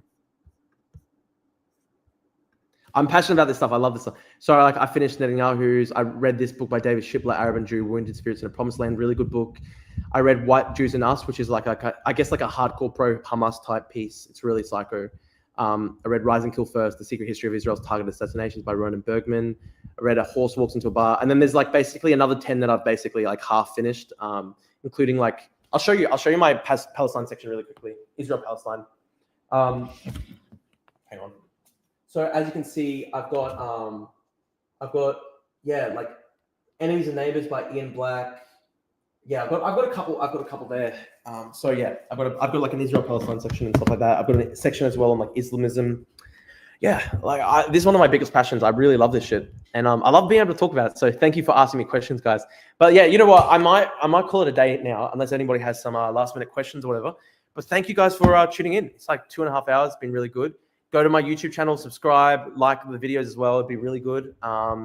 Because I am really trying hard to build up my YouTube channel, guys. I've done 38 live streams in 37 days, I believe it is. Trying very hard. And we're on the road to 100 in 100 days. So yeah, it's good. We're above one average. I've done, because there's been a couple of days where I've done 2 in a row. So yeah, it's going good. Hang on. Hang on. Sick. I'll follow back. Self-help sucks. Yeah, I'm not the biggest fan. I really liked self-help when I was a kid. I don't like it as much these days. I can't tell your ADHD if like me how you. I can tell your ADHD if like me how do you focus on reading. Look, it's a hard thing. You have to build it up. So, I still sometimes my attention span is fucked up. I mean, I do take Ritalin sometimes. I actually don't take it that regularly, but I honestly think with reading, part of it is you have to actually cultivate self-discipline, and you have to cultivate start 30 minutes a day and just try build up to like at least an hour a day. And there were parts last year where I was reading 3-4 hours a day, which was really good. That's what if you build it up slowly over time, and as you build up like a stronger capacity for reading, like that, it becomes easier. Chernobyl History of Tragedy. I'll add that. Hey, I watched The Apprentice. Such a good movie. That scene of Trump getting the head transplanted is like a scene with Duffy. Dude, such a good film. That's such a good film. We'll add the Iran section. Yeah, for sure. Umberto Eco's anti-library. Unread books represent the things you want to know. Dude, such a good point, Surf Sherpa. Such a good point.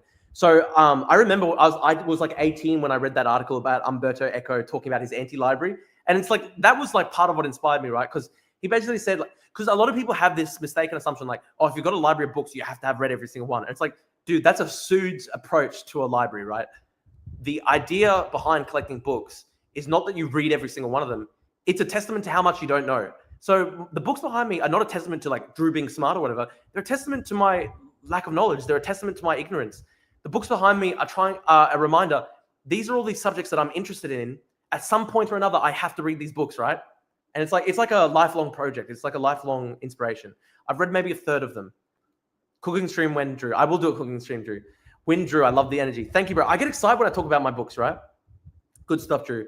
When will you do an Iran episode? We will do adult men are scared of fiction. Yeah, dude, it's a fucking sad thing. I'm doing it in the English literature class this semester at university because I'm actually doing my last subject of my arts degree. And I'm doing like I've got like 3 subjects left. So this semester I'm doing 2. Next semester I do 2, and I'll finally have my arts degree because I took a long time off university. And dude, I'm doing my English literature class. I'm in Australian literature right now at UQ, and like I'm one of very few guys in the course, right?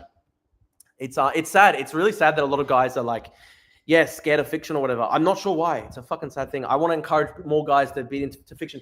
And listen, guys, I've got a really good fiction section here. I fucking highly recommend Bolano. 2666 by Bolano. I read that last year. Such a good book.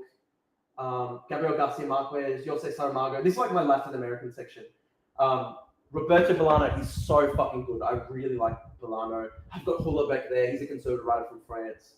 I've read Submission. It's a funny book. It's insane, but it's funny.